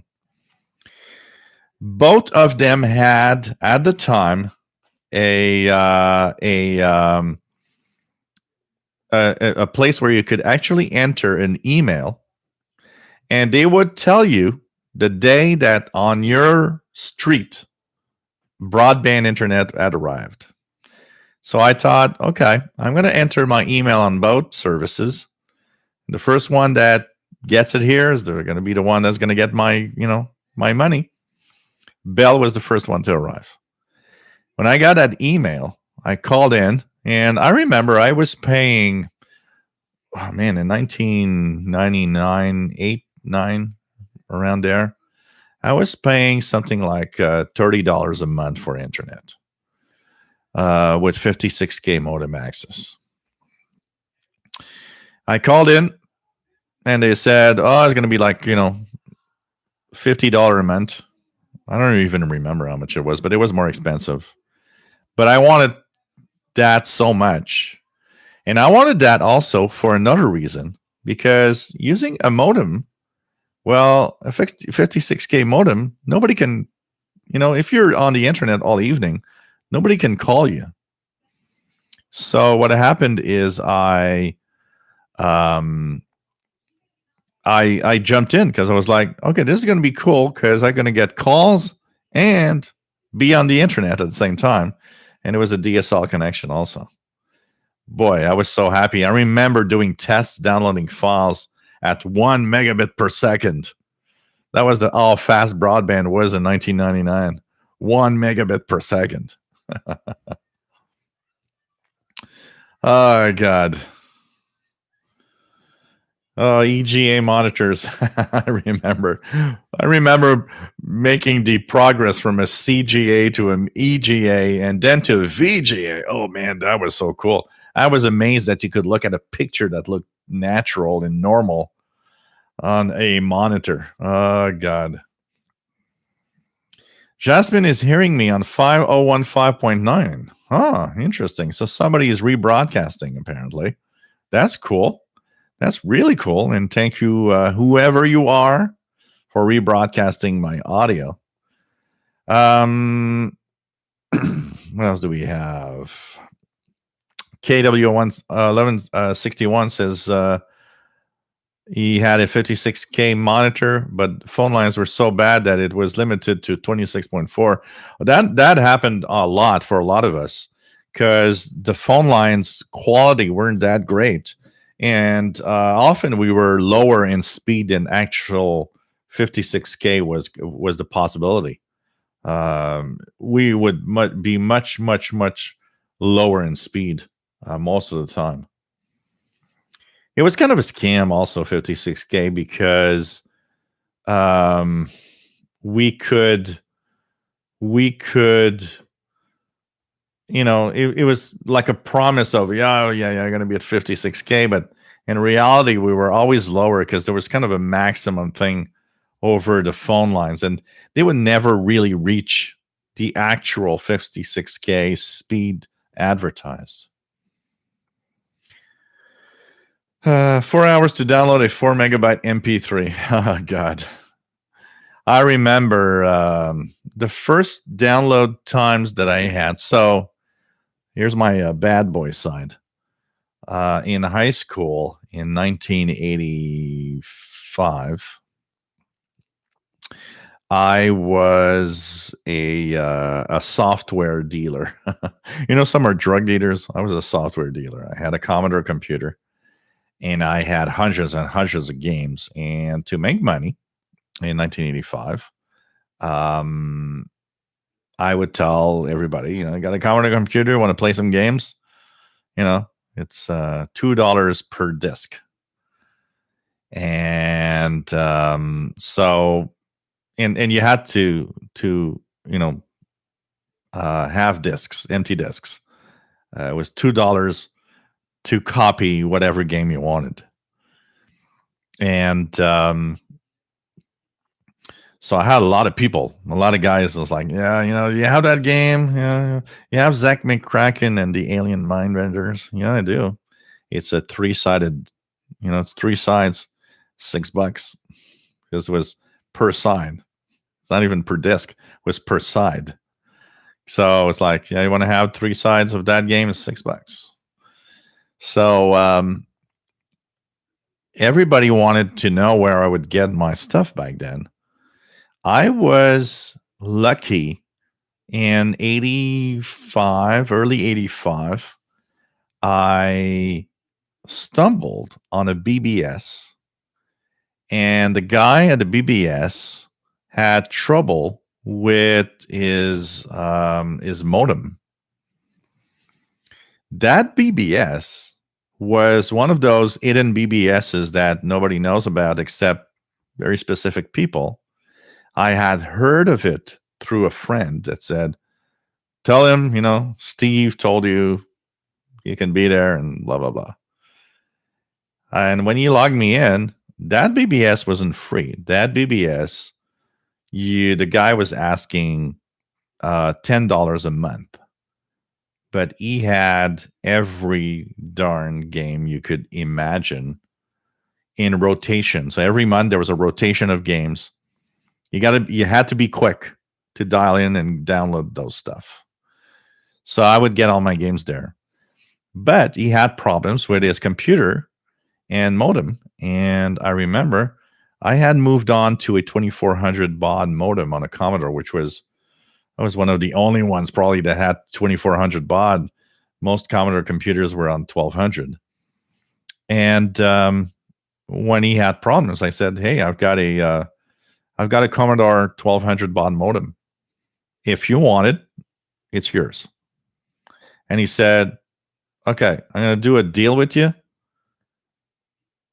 You give me that modem and you have lifetime membership and download whatever you want. And so that was the first time of a partnership. And we met up. I gave him the modem. And I had everything that I wanted in games.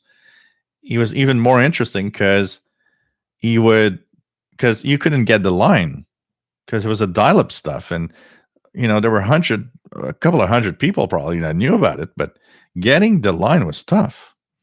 He had given me a way of letting him know, look, I would like to have a specific game at, he had everything. I don't know where. I never asked how he got them, but he had everything. And so I would contact him by phone. And I would say, okay, I need this game, and this game. Do you have them? And he would often have him. And then he would say, okay, I'm going to cut the line off of whoever's on at 11 p.m. Friday. And from that time, call me by phone, tell me you're going to call me, and I'm going to let the line up only when you dial in. And it takes several times because people were always redialing. And then I would say, okay, I'm in. He would say, okay, that's you. Cool. and he would just put the images of. I don't remember how it worked, but I remember there was a thing that they had images of discs, and you would download images of discs for Commodore, and then they would recreate. And I don't remember how it works, but I remember there were 4 parts that you would download, and then you would recreate a disc with the 4 parts. And so once I had access to the line, I would just download the stuff and be happy. Man, good old days of the 80s and BBSs. And 2400 baud was the maximum of the Commodore. It could not handle faster than that. Even if you would have been able to put a 56K modem on that thing, the Commodore would have halted you at 2400 baud speed because it couldn't go higher. It was not capable on the hardware. Good old days. Good old days. What do we have? Simplio, nice to have you on board from Oklahoma. Conditions have been pretty good in the last few days, though, I gotta say. Dmitry Larvinovich, nice to have you here from Minnesota. Nice to have you on board. What else do we have? Let me go down. Simplio is checking between 6,700 and 6,900 kilohertz for over-the-horizon radars booming in. A lot of them, actually, if you guys are members of the CIDX Messenger, I'll have a article on weird sounds of shortwave and what they are in February. That could be a nice little article. 5505 Shannon Vomit. Yep, Shannon in Ireland. What else do we have?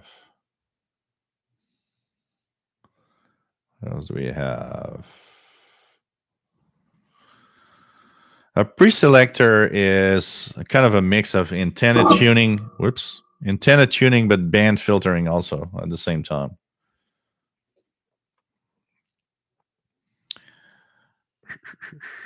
What else do we have? Tremelli, Mr. Bale, is having a 0.5 centimeter shortwave. In low frequencies, if it doesn't have any electrical grounding going on, like if it gets watery, even there, it doesn't affect your shortwave listening most of the time. And like I always say, when you talk about it regularly, weather does not affect shortwave. It does affect frequency, radio signals, but in higher frequency ranges. But when you're down in the shortwave spectrum and lower, has pretty much no effect in general. So I'm on 5116 kilohertz apparently. So that's kind of cool. It's kind of cool. Pretty cool to have that. So thank you very much for whoever is streaming the official SWL channel on YouTube with a live show tonight. Dan V, nice to have you on board from Ohio. Pretty cool. VT Radio says, took a tour of VPR in Colchester with a friend that works there. It's a freaking palace, probably from donations. What's funny? I was talking about that with Sheldon last week when we were doing the International Radio Report show recording.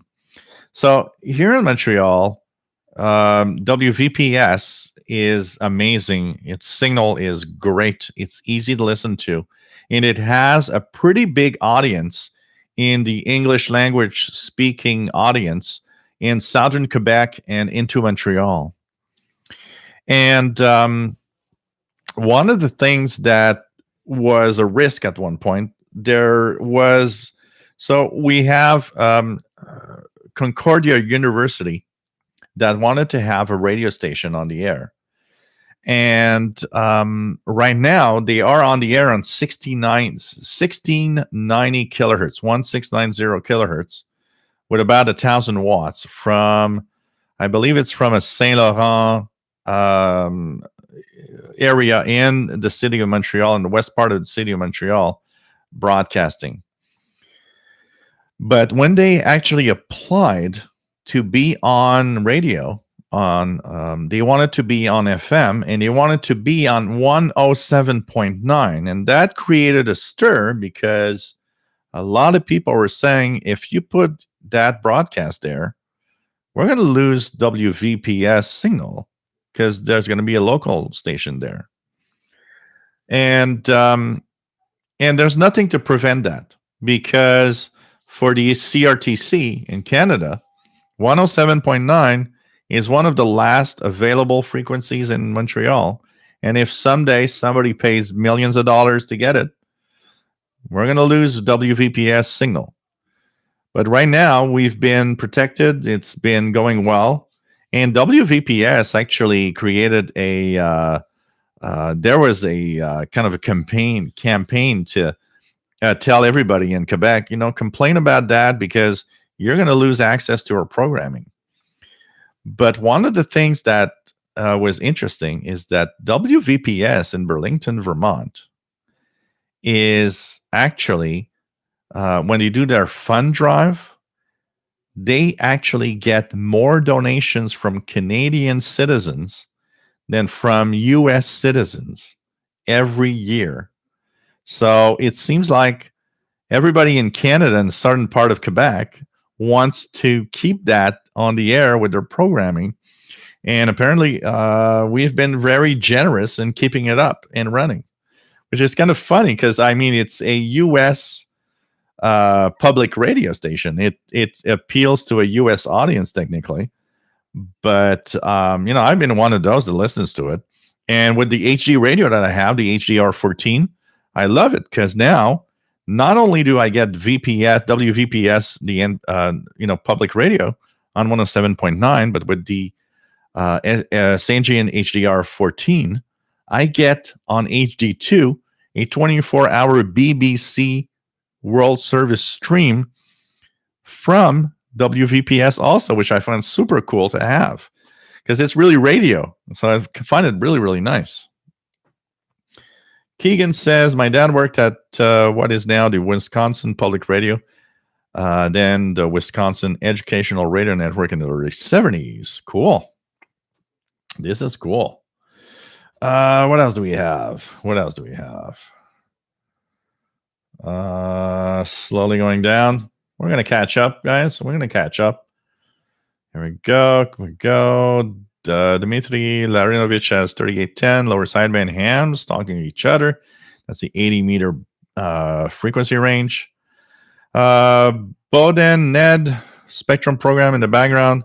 This is SDR Uno, and it's running on a real radio that I have here. It's not something over the internet that you see in the background. It's a real radio running here, controlled by the computer, which is the SDR Play RSPDX. Chemax Z76, didn't you have to dial on a handset, then place the handset onto the modem once you received a response on 300 baud modem? Oh, I was modern. I had the auto dial 300 baud modem. So my modem, I only had to plug in the phone cord to it. But a lot of them were couplers, or they were calling couplers. So there were big devices where you would put the phone on the coupler to actually have the audio go through. But I was lucky because the one I had was an automatic modem. It was capable of doing it automatically. All I needed to do was plug in the phone cable to it, which was kind of cool. Trimbelli, Mr. Bell, do radio pirates have a ham license? What's to stop me from transmitting just below and above 40 meter band for a few minutes with my ICOM and see if anyone can hear me at max power? So here's the deal, Trimbelli, Mr. Bell. Okay. The first rule is you're not allowed to transmit without a license. It's so simple as that, first of all. Technically, nobody can stop you from keying up if you do it. although it's illegal. So technically, doing it, you are becoming an illegal radio pirate, which means technically somebody, the FCC could, find out and arrest you if you would do so. Pirate radio operators, you know what? I suspect that part of them are ham radio operators, honestly, with licenses, but that also have that dark side to them. But there's also a lot of pirate radio stations, I believe, that are non-licensed ham, that have equipment, and they just do it because part of the spirit or the thinking of pirate radio enthusiasts is that the airwaves are free and government shouldn't have the have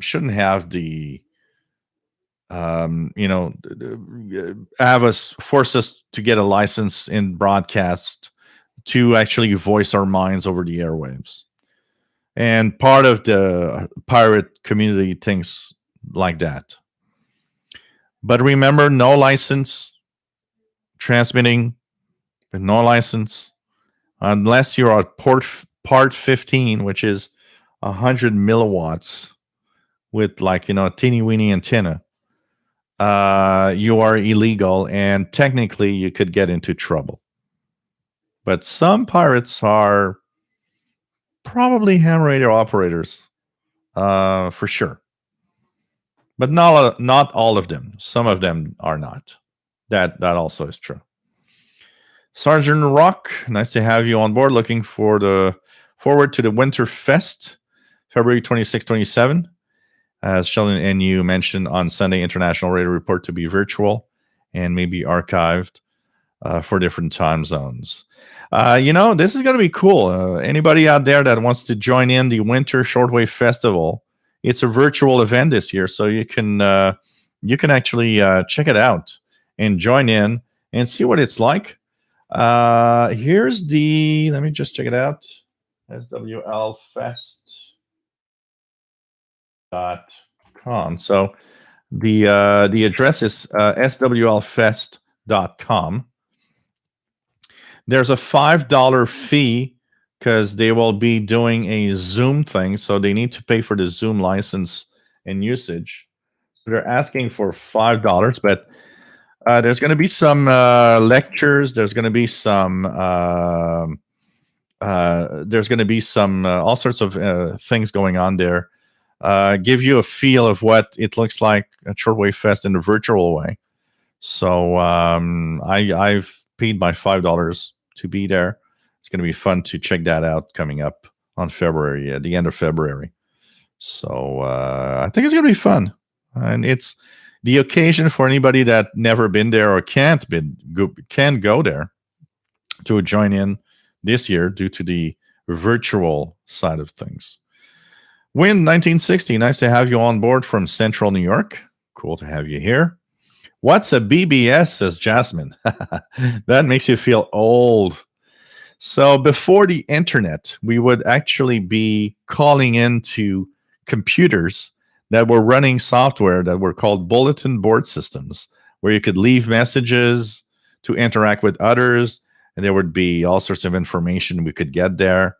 So we would log into a BBS for an hour, and often we would be kicked out because to limit the amount of time that everybody would go on the BBS, there was a timer. So after 60 or 90 minutes, you would be kicked out so that somebody else has the chance to be here. And you could interact with different subjects. There were bulletin boards of information, things, it's like classified ads, places where you could post your own comments and people would interact with you. And often, most of the people that were on bulletin board systems, we would go to GTs, we would go to get-togethers and meet up in person to see who we are. Oh man, that was such a cool time, honestly. That was really, really, really cool. Dmitry Larinovich, can you find the number stations? Yeah, a lot of them, but there's nothing right now. I was looking at the Preom website. Preom is the place to go to for a listing of daily number stations. Roger Wilco, Hal Hacker for the Amiga 500 on my shortwave radio next to me in 1998. At that time, I had my DX302 on the left side. I had my Commodore computer downloading games, and I would be listening to shortwave. And I mean, downloading games were such a long thing at 2400 bauds. I don't remember, but I think each side of a disc for Commodore was like an hour and a half of download before it would be completed. So you would like just, download. You would leave it on, doing whatever it has to do. I would do something else, listening to shortwave. Look at the screen from time to time, make sure that everything is all right. It was crazy. Oh, man.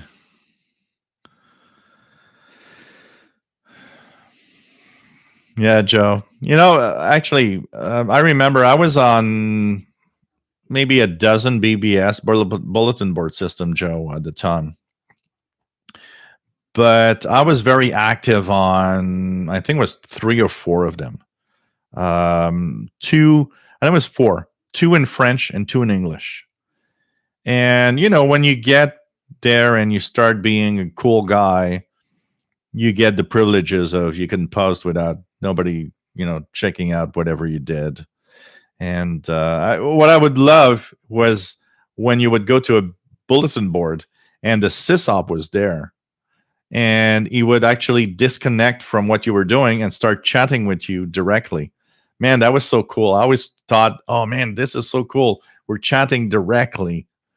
And then it would just put you back into BBS while you were online. It was so cool. So cool. Any shortwave, yeah, or a service. Yeah, absolutely. Oh, man. Dan V, 5085 WTWW, strong carrier, no audio. Yeah, that's been happening in the last few days. They had no audio for the most part. Yep. Empty carrier on WTWW. Look at that.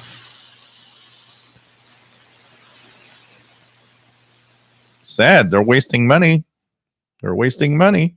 Nobody's there to check out. Jetcrafter, nice to have you on board. Just finished listening to B-52 flight inbound from global mission on UHF. Glad you're back online. Cool. Nice to have you here. That sounds really nice. That sounds really, really cool.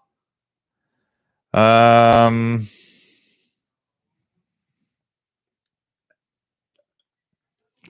weird sounds show, that would be cool, says Chuck C.P. Davis.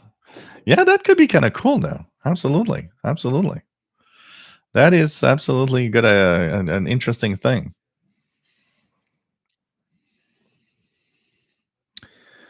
Roger Wilco, can I give you all of my 300 very, very creepy and weird recordings on shortwave? Absolutely. 5016 off. Well, thank you very much, whoever you are that was rebroadcasting. Chas Tank in 1990, while in Saudi, somebody was transmitting the Dr. Demento show on military frequencies. We loved it and never heard of anyone getting caught. Interesting. PC Red Dragon, can FM be transmitted on shortwave bands? FM is a mode of transmission. Yes, and actually, if you tune in the 10-meter band of amateur radio, the top part, 29 megahertz and between 29 and 30 megahertz, there are, when propagation works, some FM fanatics out there. Also, CB in Europe, a lot of European CBers are in FM mode and 27 megahertz. It's really just a mode. The only difference with FM broadcast, it's what we call narrow FM, which is a little smaller in its footprint. Plasmag VA 500, nice to have you here from California. What else do we have?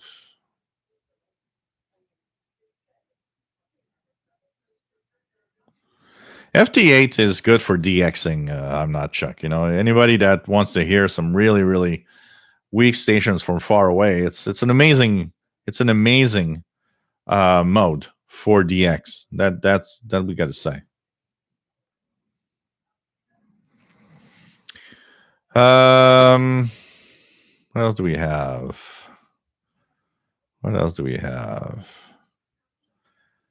FCC announced it will expand the FM band in USA 64 to 108 by 2023.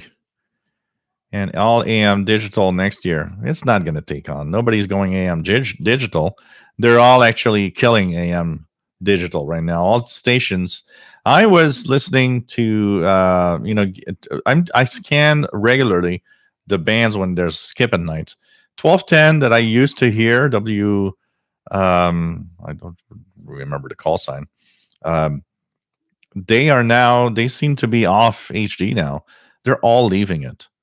And the AM HD is not a mandatory thing. It's just, well, if you want to be in, I think FM can maybe get that going with that expanded band, but I think AM is not going to go. In 10 years, I'm going to be here in 10 years, older with longer beard and looking older and drinking tea. And I'm going to be, and we're going to still say, well, that AM digital mode, remember that they talked about that? It's like DRM, Oh, man.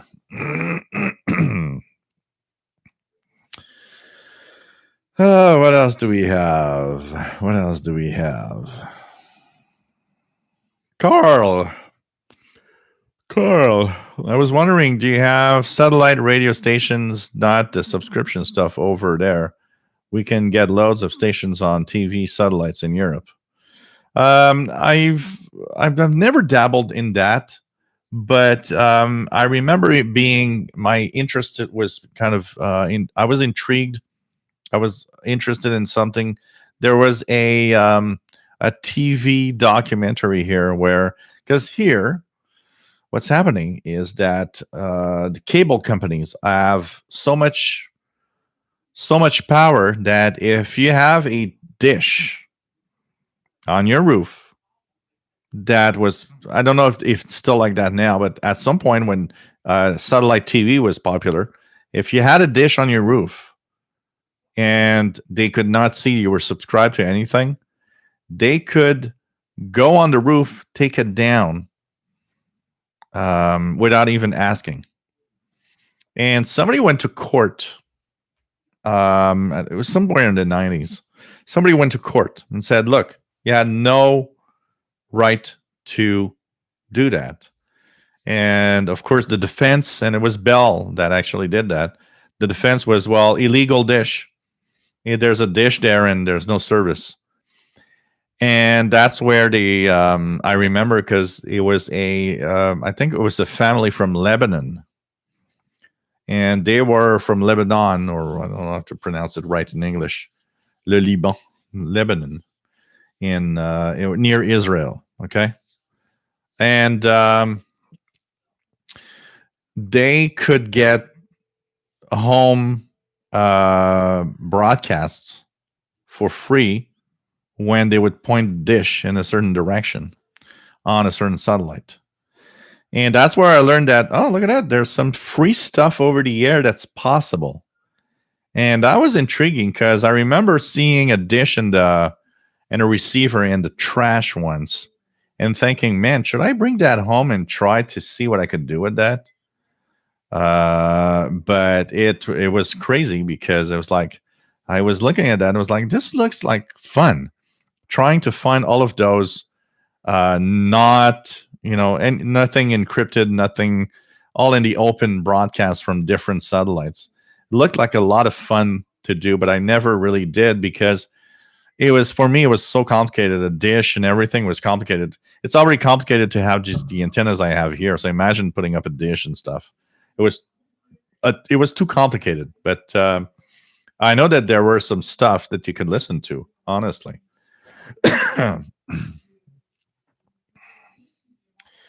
VT Radio says the movie War Games features one of those old coupler modems. Yes, yes. It features high schoolers. I saw that movie in high school. Um, back in, man, I don't remember what years, 83, 84, something like that. The high school I went to, they had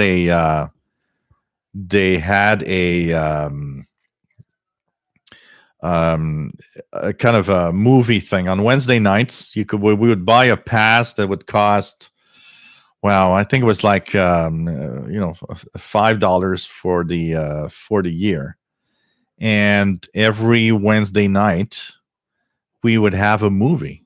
And so I remember me and a few friends, we would buy that movie pass every year because we would go to school to watch the movie on Wednesday night. This was kind of cool. And that's where I saw War Games. And I remember there were these big, it was cool. It was these big reels of movie. And in the middle of the movie, they had to take the reel off and put the second reel to continue the movie. But it was cool. It was cool. But I remember that movie a lot because I was not into BBSs yet at that point. But when that movie came out, I had a Commodore VIC-20 and I was in computers. So I was kind of fascinated by the movie because I had a computer also at the same time. But I saw that movie I have somewhere in 84, 85. I don't know where it came out, but just before I started going into the BBS scene, can tell you that. Yeah, hello, $.8. You're gonna laugh, Dr. Sisop, but you know what? I'm waiting for something in the mail that's gonna be really a lot of fun because my Commodore computer that I have here, I have a Commodore 128, which has a Commodore 64 in it also. I purchased a SD card reader for the Commodore, and what it does is that you put the D64 images, which are Commodore 64 images of games and software, on the SD card. Insert the SD card into that reader, and in the computer, the Commodore computer, you can actually load the image now. So instead of having a disk drive, I'm just going to shove all the images that I have from, like, I don't know, thousands and thousands of games and software into one SD card, and I'll be able to play all of that in the Commodore. And you know what? I've been waiting for it for a long time now. It's shipped. Last tracking I see is like a month ago that says it arrived in Canada, but I still don't have it. But it comes from Europe, and I noticed that there was another Commodore thing that I actually purchased from Europe. It took like 4 months to get here. It was like crazy, crazy long. So I can't wait to see that because I can't wait to just play whatever game I want on my Commodore.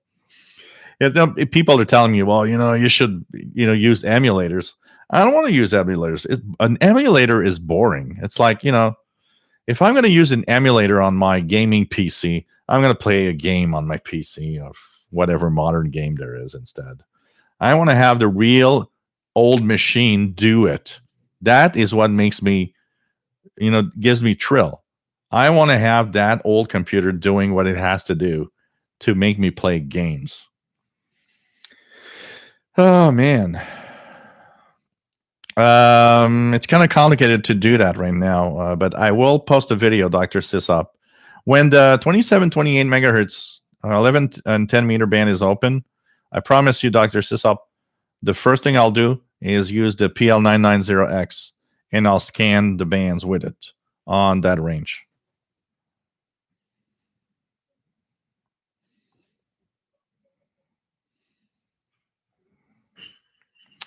William Moser, nice to have you here.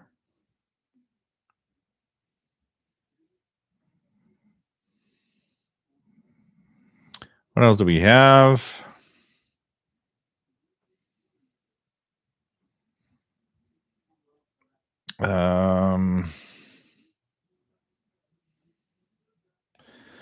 Let's go down. Hector Vasquez, nice to have you here from Los Angeles. Bonne nuit, TVDXer. Fais attention à toi.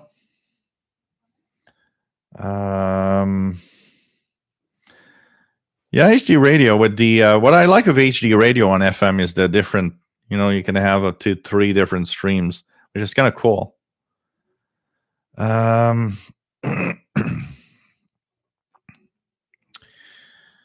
Jazz Tank had a TRS-80.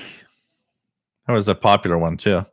Blind Picker, nice to have you here. Rob in Connecticut, nice to have you on board. W0RAB. KC Red Dragon, why not have FM music stations on shortwave? I think it has a lot to do more with the bandwidth. What happens on shortwave is that, so when shortwave was very popular, what happened is that stations were really jam-packed next to each other, and the bandwidth was very limited in the international broadcast bands. So when you move to FM, even narrow FM, the bandwidth of narrow FM is bigger than an AM footprint. So you had to make a choice, first of all, of what are you going to broadcast, and the number of channels available for all the stations around. And believe me, in the 70s, 60s, and 80s, there were so many stations. They were all jam-packed 5 kilohertz to each other. So first of all, that would have prevented FM, even narrow FM, from being popular. Add the fact that shortwave started in an era where FM mode was not something easy to do. There was not a lot of receivers capable of doing that until a certain, like the 50s, late 50s, early 60s, when it became a lot more mainstream. And add to that AM in bad environments of propagation tend to be easier to still understand than FM. FM distorts more when the signals fade. So all of that together, and that's why the airband, why does the airband use AM when everything else on the VHF range is FM? Because in weaker signals and interfered signals, AM still goes through when FM distorts a lot more. What else do we have?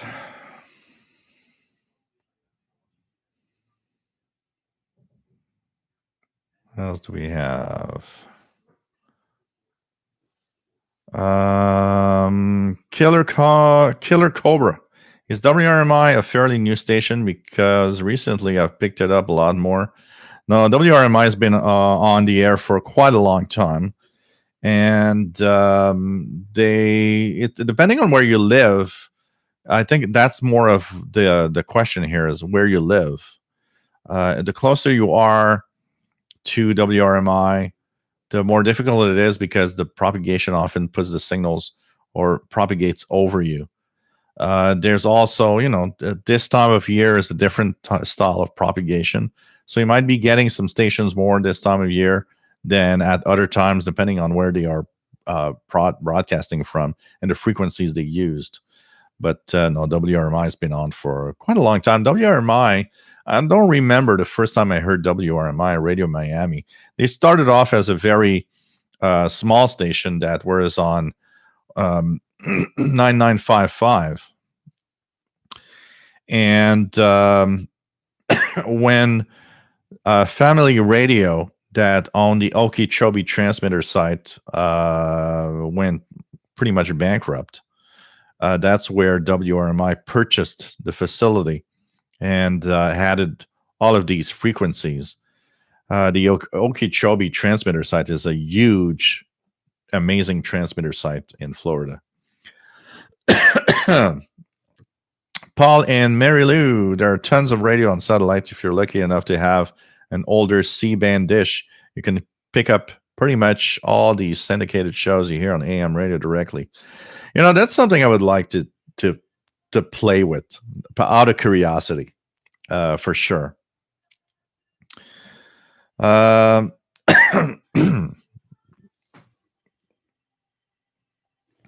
Dimitri says on China Radio International program have to be a vegetable in 2021.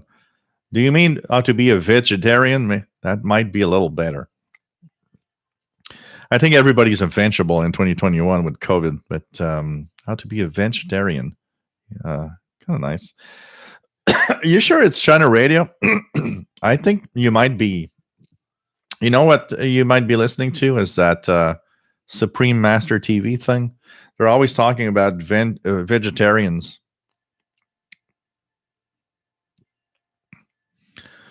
Danny Shortwave, man. By the way, Danny Shortwave, you're saying that you wish you had all your counter magazines. Search on the internet, Compute Gazette. There's a whole PDF. There's a whole it's on. Is it on the American Radio History? No, I'm not sure. Search Google Compute Gazette, Ahoy magazines, and stuff like that. They're all available online in PDFs. I've been having a ball looking at old Compute Gazettes from Commodore that I had back then. That I purchased every darn magazine that existed. Roger Wilco smiles. I love Commodore. Oh man, really, really love it. Danny Shortwave. I have the 664 SD card reader. Works very well. Cool. So I can't wait to get it. Every day in the mailbox, I look for a little envelope with it in. So I want to use that. I think it's going to be a lot of fun. I think the C-band is the one that's very big. Yeah, Liberator. Because there's the huge dish. And I think that's the C-band. Matt. My house had a big satellite dish when I moved 15 years ago at the time, and next 10 years, I had zero interest. They got rid of it as a condition for the sale. Now I wish I had it. Yeah, it's one of those things that you're like, yeah, I don't know. I still remember a funny story, guys. Okay. So I'm in, when I was, you guys know that, my sister that died of cancer in 2011. So she was a ham in the 80s. And she moved to a city called Belleuil on the south shore of Montreal. Her next door neighbor had a huge satellite dish on his home. And when I would go there, she would, sometimes he would invite us to see stuff that he was getting out of the satellites on the TV, which was what I always found really, really cool. But the funniest moment, one of those moments that you wish didn't exist, because for him, that was probably embarrassing. One day they need to move the dish and they're all on the roof, and he's the one in a position where his hands are, he can't not, stop holding the thing, because if he does, it's gonna be a disaster. And I still remember, because he had complained all day that the shorts he was wearing weren't tight enough. And I still remember laughing my head off, because as he was holding the dish and they were moving it, he lost his pants on the top of his house. Everybody, we were like 50 in the streets laughing our head off. He was totally naked on the roof of his house holding the dish, and we could hear him swear like crazy, because it was like, man, in the moment where I can't just take my pants and put them back on. Oh man, that is such a souvenir of the time. Oh God. There are some things in life sometimes that are just like, yeah, had to happen. It had to happen. You think only sitcoms have like these weird situations, but you're like, nope, that was a real life one. Yarabamba, nice to have you here. Since digital AM is only for local stations, is it the end of DXing? No, it's not, Yarabamba, because The if AM radio would be digital only, it would actually be a fun DXing thing. So right now, what's happening with IBOC, in band over carrier as HD, what's happening is that you have to deal with the fact that there's the AM carrier that's still there, and there's a weaker data stream. Here with my HDR14, I could get 3 HD stations at night when I would listen to US stations.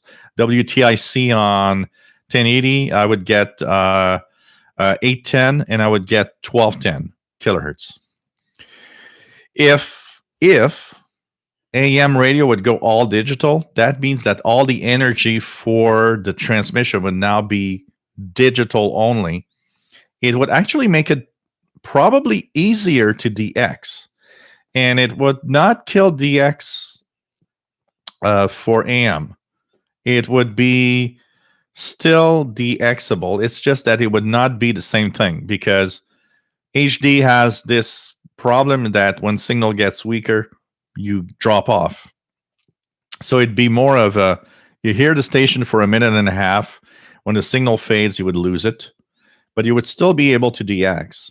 And one of the nice aspects of the digital side, if you have a digital side to it, is that you would get the metadata.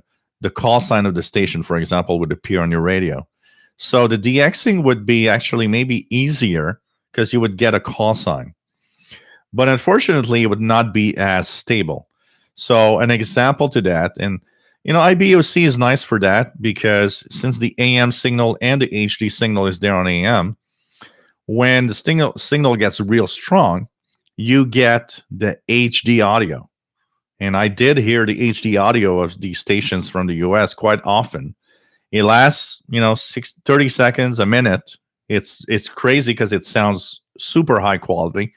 And then it drops off. Now, what's nice with the way it is right now with the two systems, regular AM analog and HD, is that when it drops off, you drop to the analog signal. So you don't miss out on the program. You're just on the regular AM signal. If it would be all digital and you would DX, that's where it gets maybe less interesting, because you would get the signal when it's strong. When it gets weaker, you would have a drop off of the audio. So, But no, DXing is not dead because of AM digital, for sure. The swabs are connected to a BBS with a Commodore and a TNC and 2-meter ham radio in the early 90s. Cool. That's cool. Liberator says, someone told me if I see a dish TV or DirecTV dish to trash to grab it, it can be repurposed for shortwave. I'm not sure for shortwave it would be, it's not made for that frequency range. So I don't think for shortwave would be interesting, honestly. What else do we have?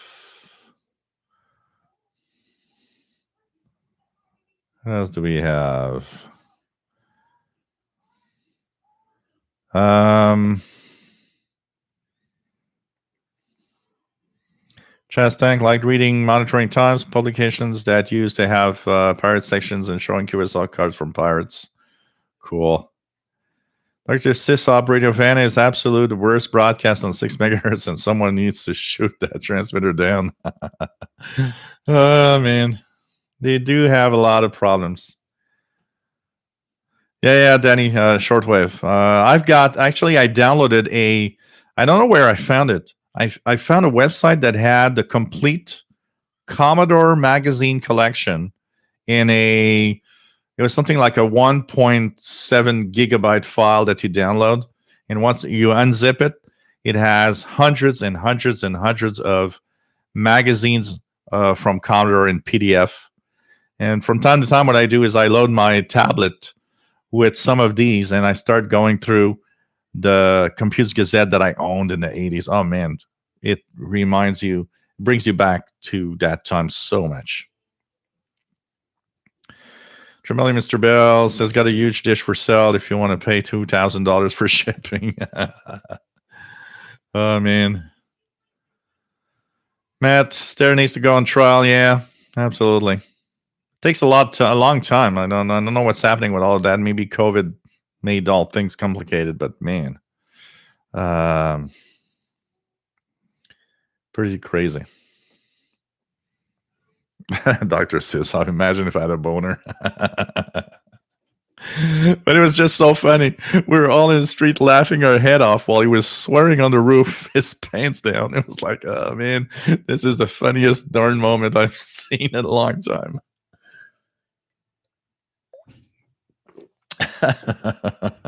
You know, that moment where you are totally humiliated. It was like, yeah, that was the time when my pants needed to go down, where everybody is watching me on my satellite dish. Oh, God.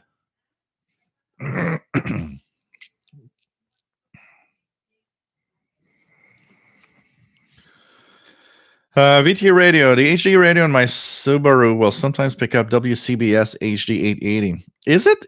Okay, I have a question for you. So you are telling me that 880 actually has HD on its AM signal? Because I go to a website, which is hdradio.com, which tells you all the stations are in HD in US and Canada. It does state WCBS. But when my SDR14 goes on 880, it never, because what happens on the SDR14, okay, when I tune a signal on AM that has an HD signal on it, even if it's very weak, but it senses there's something, it starts flashing the HD on the display, which tells me, okay, it detects there's an HD stream with this signal, but unless it's real strong, it doesn't decode it. So I've tried 880 for quite a few times. It never even displays HD. So now you're making me a little curious if it's just because it's too weak. Because 880 packs a good signal here in Montreal. I'm surprised that I can't at least have the radio tell me, yeah, I see an HD in there. It's kind of weird. Because one of the biggest problems with HD on AM is a lot of AM stations that have FM outlets put their FM station HD for the AM. So here in Montreal, this is what's happening. For example, if you go to hdradio.com, it's going to tell you that CJAD 800 is HD. It's going to tell you that CKGM Sports 690 is HD. The reality is, yes, they are, but the twist is they're on their sister station from the same company on 107.3 FM. So if I go into 107.3 FM, it's HD, which is a music station. But if I go to HD1, I get to CJAD 800 and HD2 to CKGM 690. So they're not truly in HD on the AM signal. They are using their FM outlet for that. So that intrigued me. So you're telling me 880 is HD. That's kind of interesting. Paul and Mary Lou says, I can confirm 880 does in fact have HD. I picked it up several times here in Toronto. Okay, I'm going to try that. One that is almost impossible here. I never had an HD lock on it, although the radio tells me. 1010. So CFRB Toronto 1010. But there's also WINS 1010. WINS, when it is strong enough, actually gives me an HD. It flashes HD. But it never locks because the Toronto CFRB is too strong here. That's interesting. You know what? Now I'm going to take out my HD radio tonight and scan more of the AM band. That's interesting. No, I know that CFRB does not have HD, but when I turn my radio and get WINS on 1010 also, does have HD. And my radio locks on. So, okay, WCBS H80 is I'm gonna leave my radio on WCBS all night tonight. This is interesting. That is interesting. Huh. Okay. Because what I do, I've not, maybe that's what I'm missing out. Maybe I need to do it like that. So the HDR 14, when I scan the AM band for HD signals, what I do is the radio scans in two ways. You can ask the Sangean to scan every frequency for analog transmissions, or you can ask the Sangean to scan only for HD signals. So it only stops on the frequency once it detects there's an HD signal there. And that's what I use to try to find the HD signals most of the time.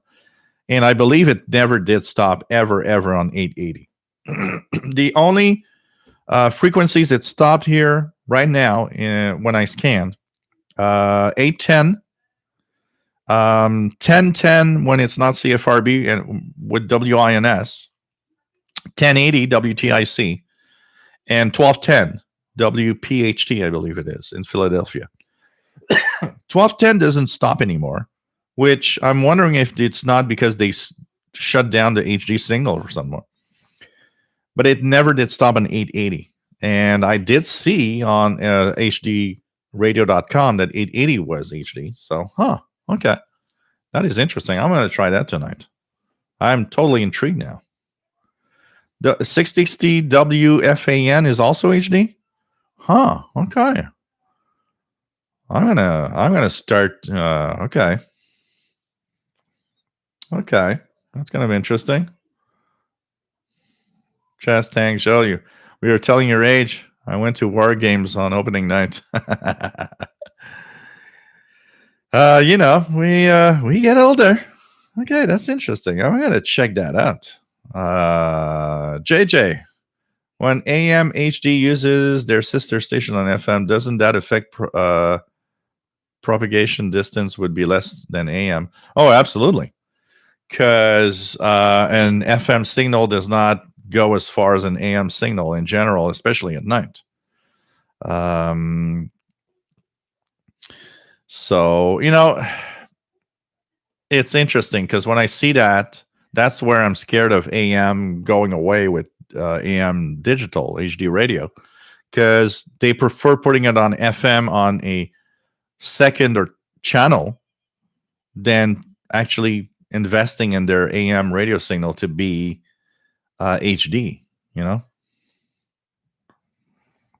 Oh, that's true in there. I didn't think of that, but let's check it out here. 880.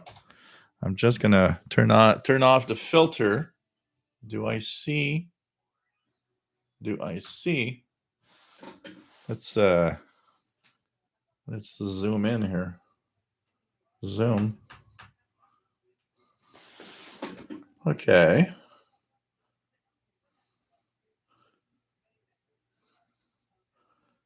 It's interesting because I don't see.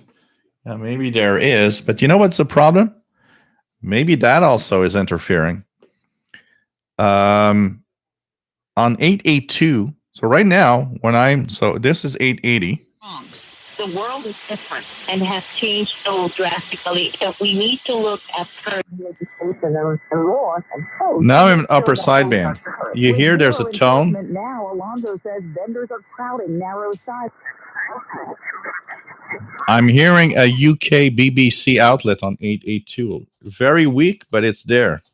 CBS News Radio 880. Cuomo says nearly a third of New York's nursing home residents have refused to get the COVID vaccine. All nursing home residents have been offered a vaccine. Let me check something here. I'm going to check WTIC.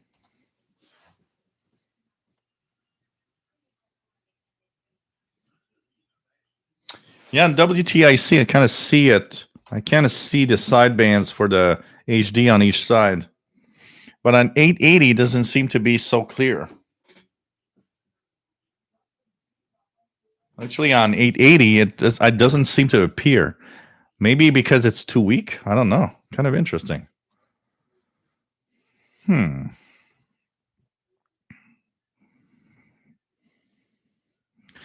Yeah, the Elenco DXR8 has been stopped production. Absolutely. Absolutely.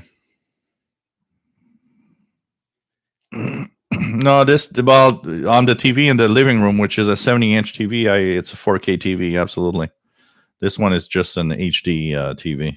It's a 50-inch here that I have.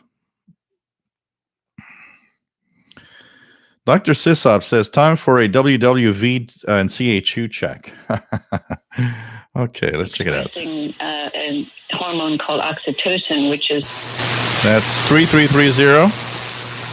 Extremely barely audible CHU. 7850. Nothing there. 14670. Nothing there. Let's try 25,000. WWV. Nothing. 20,000. Nothing. 15,000. Nothing. Oops. With San Diego, San Diego Chargers. A very weak 10 megahertz.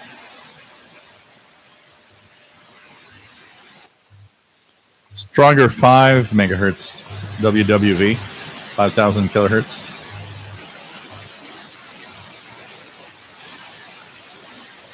And very weak 2500 kilohertz.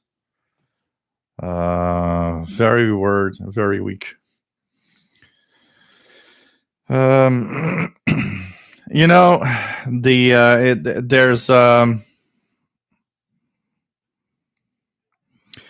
you know what, David, KJ4CMY 882. I hear it all the time. I always have a carrier. Actually, last time there was when WCBS did a antenna maintenance and they got off the air. I was DXing 880 for other stations, and 882 was there all the time. It's one of those that it's not strong enough for me to listen to something, but on my SDR or on my radios, I hear the tone, the carrier that it makes all the time. So it's always getting over here on 882. So Paul and Mary Lou says, doesn't look like they're sidebands. Yeah, that's the thing. I wonder, that could be the thing. Maybe they are shutting them at night. That would explain what we're trying to find out here. There would be, so that means that maybe in the daytime pattern, they have HD on. In the nighttime pattern, they turn it off. That's a good explanation because it's totally possible. Totally possible. That is interesting. Okay. So they might turn it off at night. Okay. Jasmine, is KDKA the first commercial radio station in the world? Well, the first radio station is something that is very complex. So here in Montreal, we have what became CFCF 600. Whatever call sign it had in the first year of operation in 1920-ish. It is considered to be the first radio station in the world. But then you start reading, and everybody has its first radio station in the world, wherever they are. So you're starting to wonder, what is the actual real first station ever in the world? It'd be interesting to have a real fact on that, because I think there's too many of them that pretend to be the first ever, but we're not sure. We don't really know. So, crazy. Gordon Lyle, nice to have you here. Dmitry Larinovich says, how far the HD radio signals can travel to other states? I use the HD radio on my work on the FM mode, receiving some music on 101.3. It could easily go 100 miles if you have a clear path to a station. To give you an idea, once again, WVPS NPR station in Burlington, Vermont, is roughly over 100 miles from Montreal. And I get a good signal from them. And I get the HD signal from them also. So I can listen to the BBC on HD2 easily here. And it's more than 100 miles. So, it's line of sight. If you get a clear signal from an FM station from far away, you can get the HD out of it if it's strong enough. So,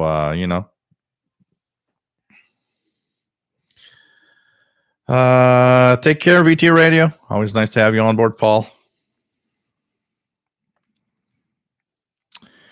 So,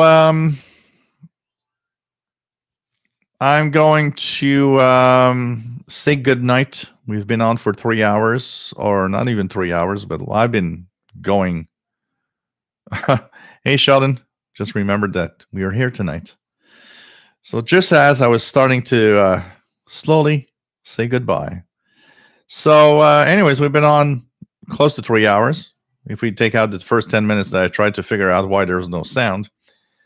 Gordon Lyle. Okay. The internet radios that have the receiver database. Okay. It's moved to April 30th. So if you have an internet radio with a receiver database that it uses for its streams, the date has been moved from January 31st to April 30th. So we have February, March, and April, 3 months more to enjoy our internet radios before they'll completely go dead if they are on the receiver aggregator. So that's something to know. But on April 30th, that database is going to shut down. Radio is going to become a useless brick, or almost. But that's what's going to happen. So take care, everybody. It was fun to be here tonight. Hope you enjoyed the show. And I suspected Cool AM Radio was Sicko Radio. He's the one always relaying me. So thank you very much, Sicko Radio, for that relay on 5016 tonight. And we're gonna go to we're gonna be back on AMRI. Take care. We're gonna be back Saturday, 3 p.m. Eastern, 20 hours Universal Time. Hope you. We talked about so many different things. And RTM, take care. It was nice to have you on board as usual. We'll be back Saturday. I'll have a mini review of this gadget Saturday. Yep, that famous little SDR, which is the AirSpy HF Plus Discovery. Although not fully tested, I have a good idea of what it does and what it is. And so we're going to talk about it. And we'll talk about rechargeable batteries of the unusual kind, like the, BL5C that is. I got this charger here. That's what I was talking on the Facebook group. Rechargeable BL5C lithium-ion batteries for RadioWow or Texan PL330. So hope you enjoyed the show tonight. Paul is sleeping in the bedroom, RJDA Dakota. And he was sleeping here actually until about half an hour before the show started and decided to go out. So take care, everyone. Hope you enjoyed the show. Stay safe, and we'll see you Saturday, 3 p.m. Eastern, 20 hours Universal Time. Bye-bye, everybody.